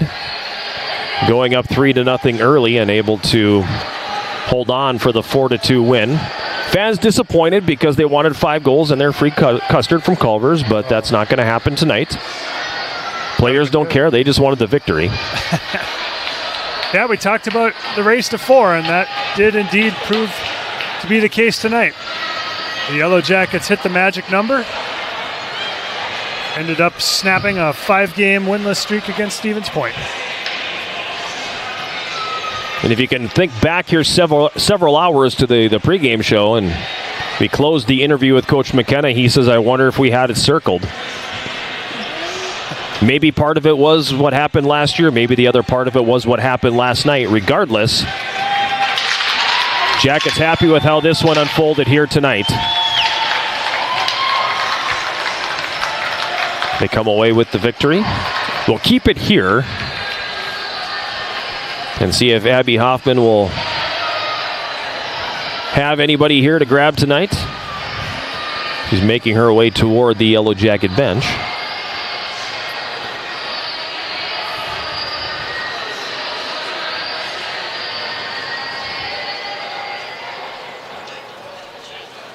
Good win, like you said. A good bounce back. Pretty solid effort against a good team. Yeah, and honestly, I think that probably keeps the Jackets in the national rankings now. Because I think after last night, even though, Eau Claire beat Stout 5-1 tonight. You know, so the team that had 7 goals in 4 games coming into last night, Potts 9 this weekend. And I think it just kind of tells you everything in the WIAC and in the West, for that matter, is wide open. Right. Anything can happen. Yellow Jackets making their way off the ice. We're not wasting any time getting the ice edger out here either. No, I love it. We're going to fire that thing up. I love it. Get that machine and let's start edging right away. And who is Abby? Oh, she's got the goaltender. That's gutsy grabbing a goaltender on game day. I try to stay away from that whenever I can. But at any rate, we're going to, as soon as she gives me the thumbs up that she is ready, we'll toss it ringside to Jan.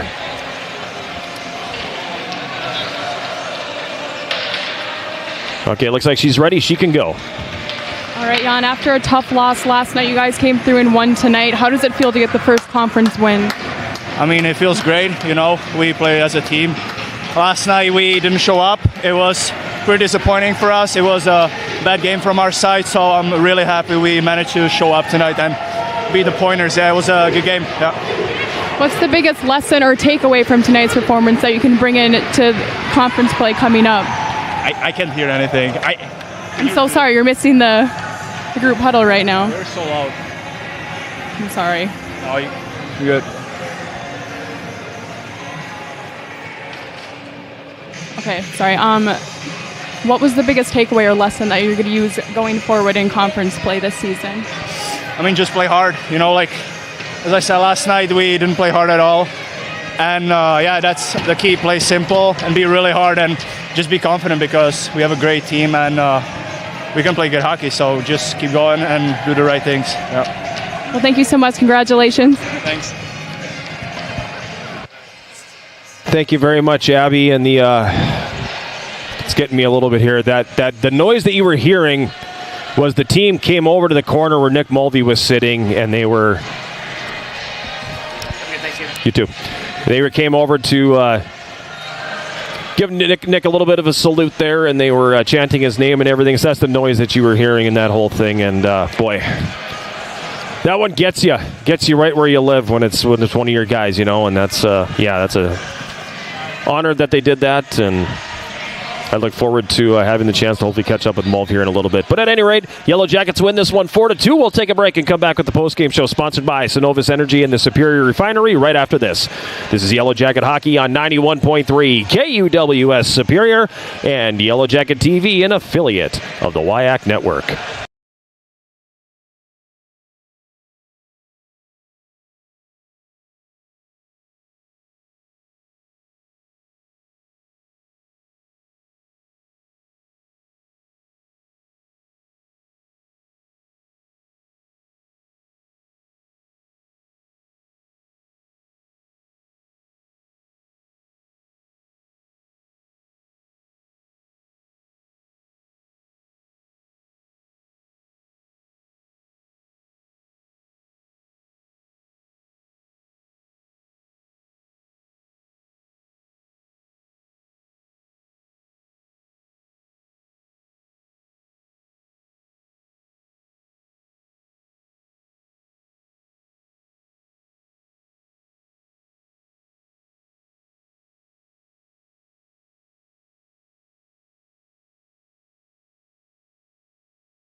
Back here at Westman Arena, it's the postgame show sponsored by Synovus Energy and the Superior Refinery. It comes following a 4-2 win for the Yellow Jackets over UW Stevens Point tonight.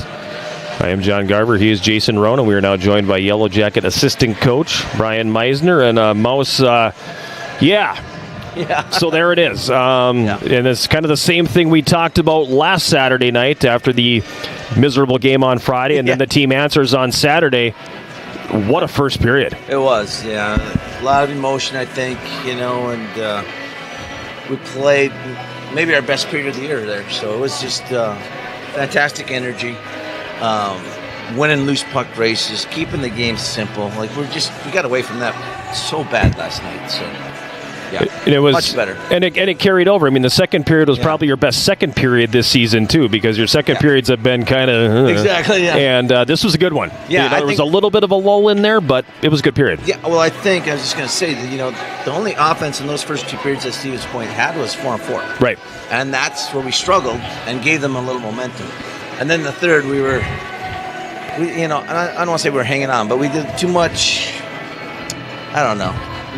Just trying not to make mistakes, I guess is the word. I don't know. Yeah, it looked a little bit like hanging on, but it wasn't like on the ropes. Right. It just didn't look like that eye of the tiger trying to attack and knock him out with a fifth goal. Yeah. It looked like, let's make sure 4 holds up. Yeah. And it was okay. No, you're right, Jason. We tried to tell the guys, we're not doing like in that timeout. If you zoomed in on Rich's lips, he said, we're not sitting back, let's go, we want to go. But maybe a little harder at the end of the third period of the second game. Long night of travel last night. I mean, you don't want to make excuses, no. but there probably is less gas in the tank at that point than there would have been had you been at home last night, or and I agree, but like you said, no excuses. I think if we can gain anything, though, like you said, those first two periods, especially that first period with that energy, Jacket hockey, we talk about all the time, is winning the nets, putting pressure on the other team,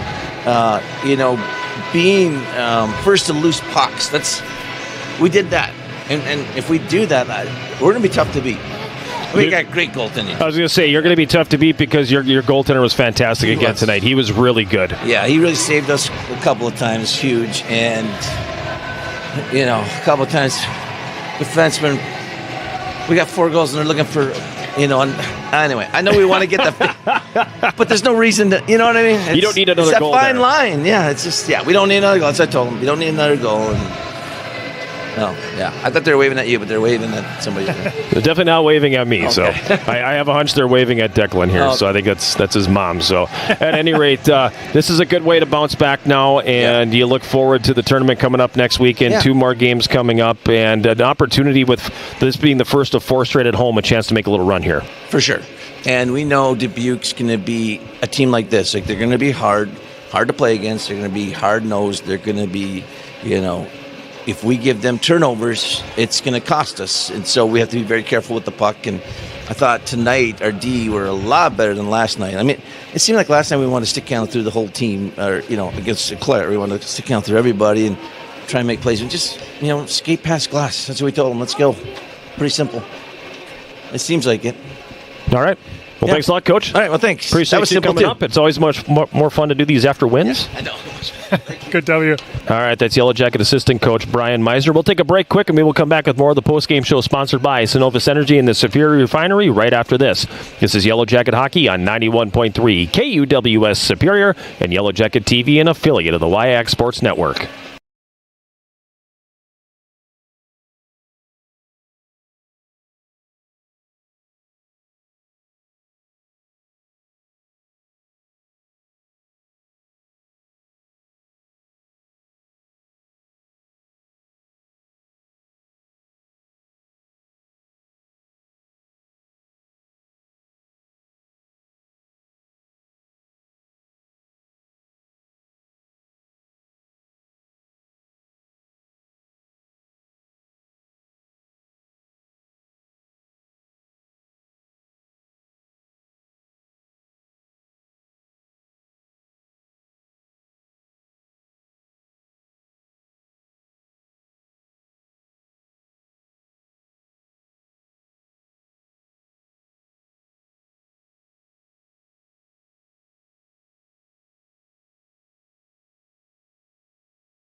Hockey postgame show sponsored by Synovus Energy and the Superior Refinery, and it comes after a 4-2 Yellow Jacket victory over UW Stevens Point here tonight.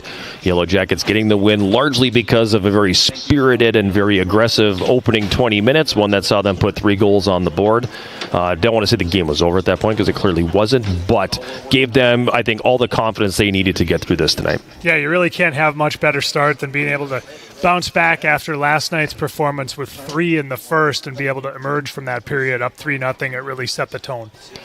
Jackets opened the scoring at 7:23 of the first period. Evan Axel scoring his first goal of the season on an assist from Daniel Roosevelt. Very simple shot from the left wing boards. I think there's some traffic in front, and Proctor never saw it. Yeah, fadeaway wrister that just found its way through. 1-0 Yellow Jackets at 7:23 of the first period.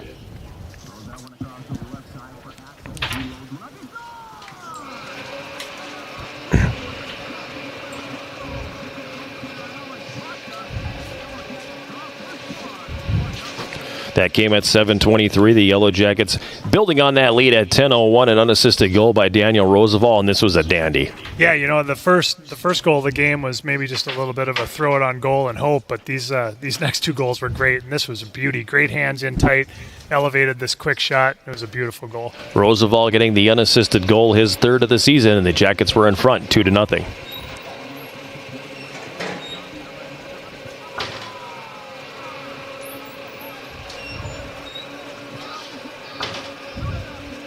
Really great hands there, as you said. We just watched the replay, and it's even smoother than I thought it was, too, when he took that thing and was able to stick handle that way in tight. And that was at 10:01. It was a 2-0 lead for the Yellow Jackets at that point. They extended that lead to 3-0 at 18:19 of the first period. And if that one was a dandy, then this one was an absolute beauty. Yeah, absolutely fantastic goal here. Great extra pass on this play, and then whenever you score these late goals, it always seems like such a momentum boost. Rupe Tuomioksa scoring his 3rd goal of the season from Zach Lucier, and the Jackets were up 3-0 after 1.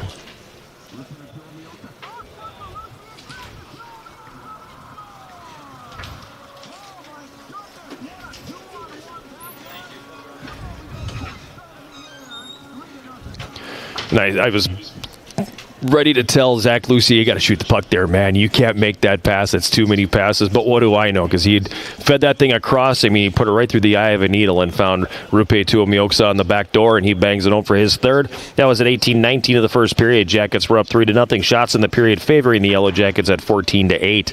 In the second period, it was kind of more of the same, as each team had their stretches in each of the offensive zones, and then the Yellow Jackets gave that one up to Stevens Point. Owen Dean scoring his 2nd on a redirection in front, and that made it a 3-1 game. It kind of tensed everything up a little bit. Right, and this one was the one where we ended up with Skorpic on his back after some contact out front. So kind of a strange goal and definitely tightened things up. That was at 12:54 of the second period. 3-1 Yellow Jackets leading at that point, but they got the goal back at 19:04.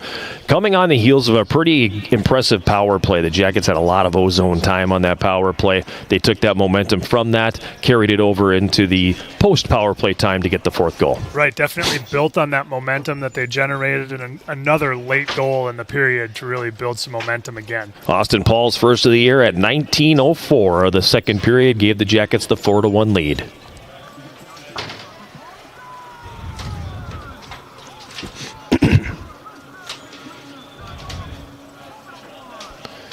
Paul's 1st of the year. Chris Ishmael gets 1 assist. Justin Dauphiné should get the other one, I believe. And it was 4-1 Yellow Jackets after 2. Shots in the second period. The Yellow Jackets 17, 2-period total of 31. Stevens Point had 8, 2-period total of 16.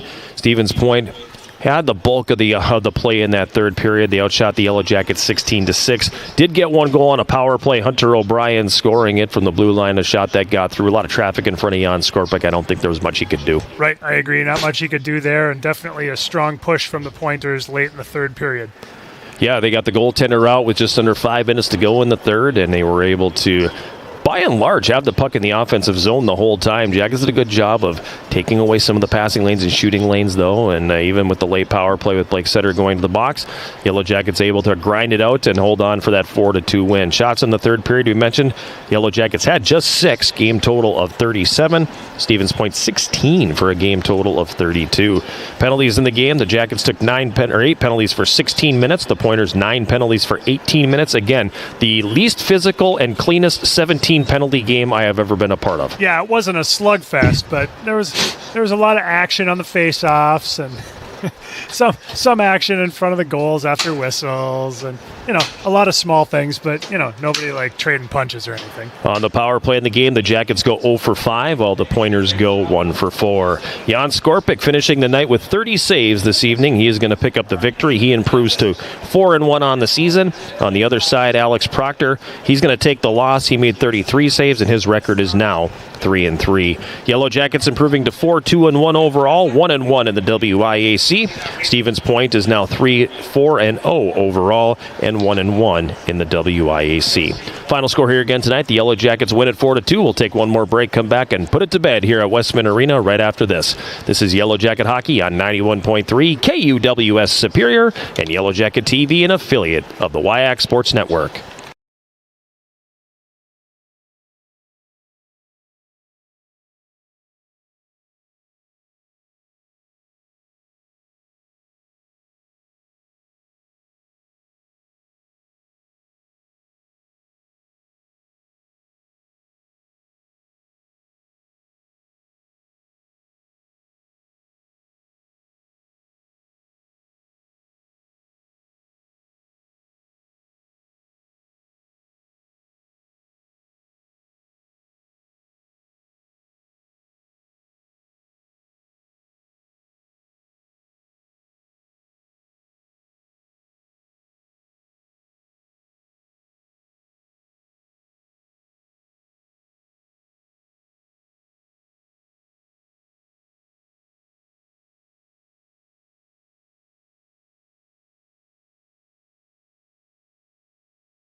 Final segment of our post-game show sponsored by Synovus Energy and the Superior Refinery.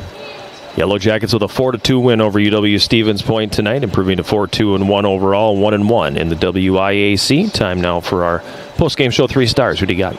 Well, it could definitely go with Jan Skorpik because he made 30 saves, but I feel like we do that all the time, so we're going to do something a little different here. Third star is going to be UWS freshman forward Rupe Tuomioksa. He had 1 goal that proved to be the game winner. Also had 5 shots on goal, and just really impressive performance tonight. You saw he got a lot of opportunity, and I thought he made the most of it. Yeah, he was very noticeable tonight, and drew that penalty in the third period too. And he probably could have had 3 or 4 goals tonight because he had remember he scored, and then seconds later he had that shot on the back door that Proctor. I don't know how he stopped it, but he did.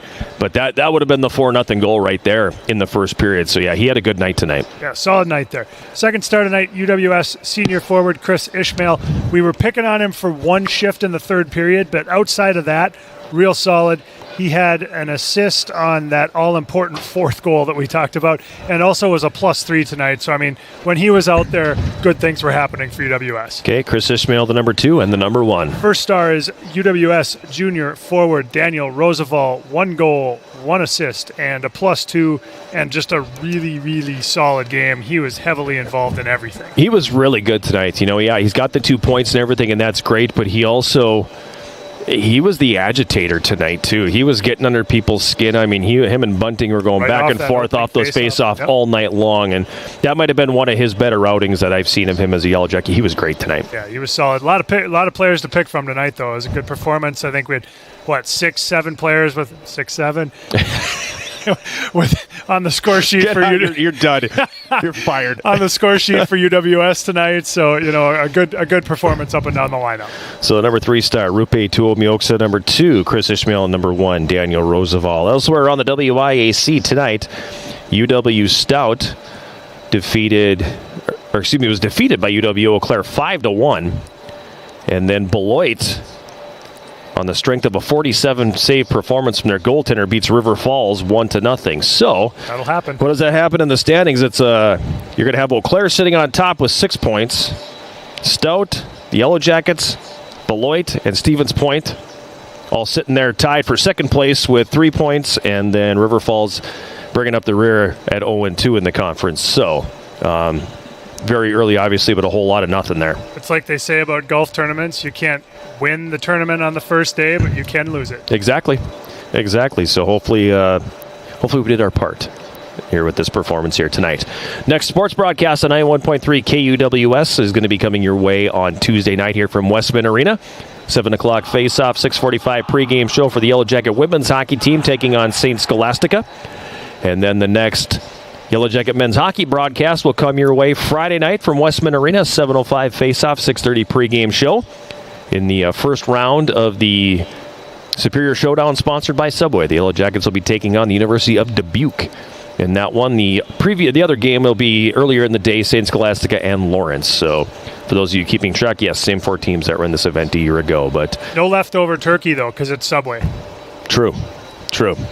So, yes, it's should be a good day of hockey there on Friday, and then the Consolation Championship and Championship game on Saturday. And, the Superior Showdown has been a tricky event for the Yellow Jackets here. Marion's won 3 or 4 of them, and St. Scholastica won it last year. The Yellow Jackets have only won their own tournament one time, and I know it's a goal of this team. They want to make sure they keep that thing at home.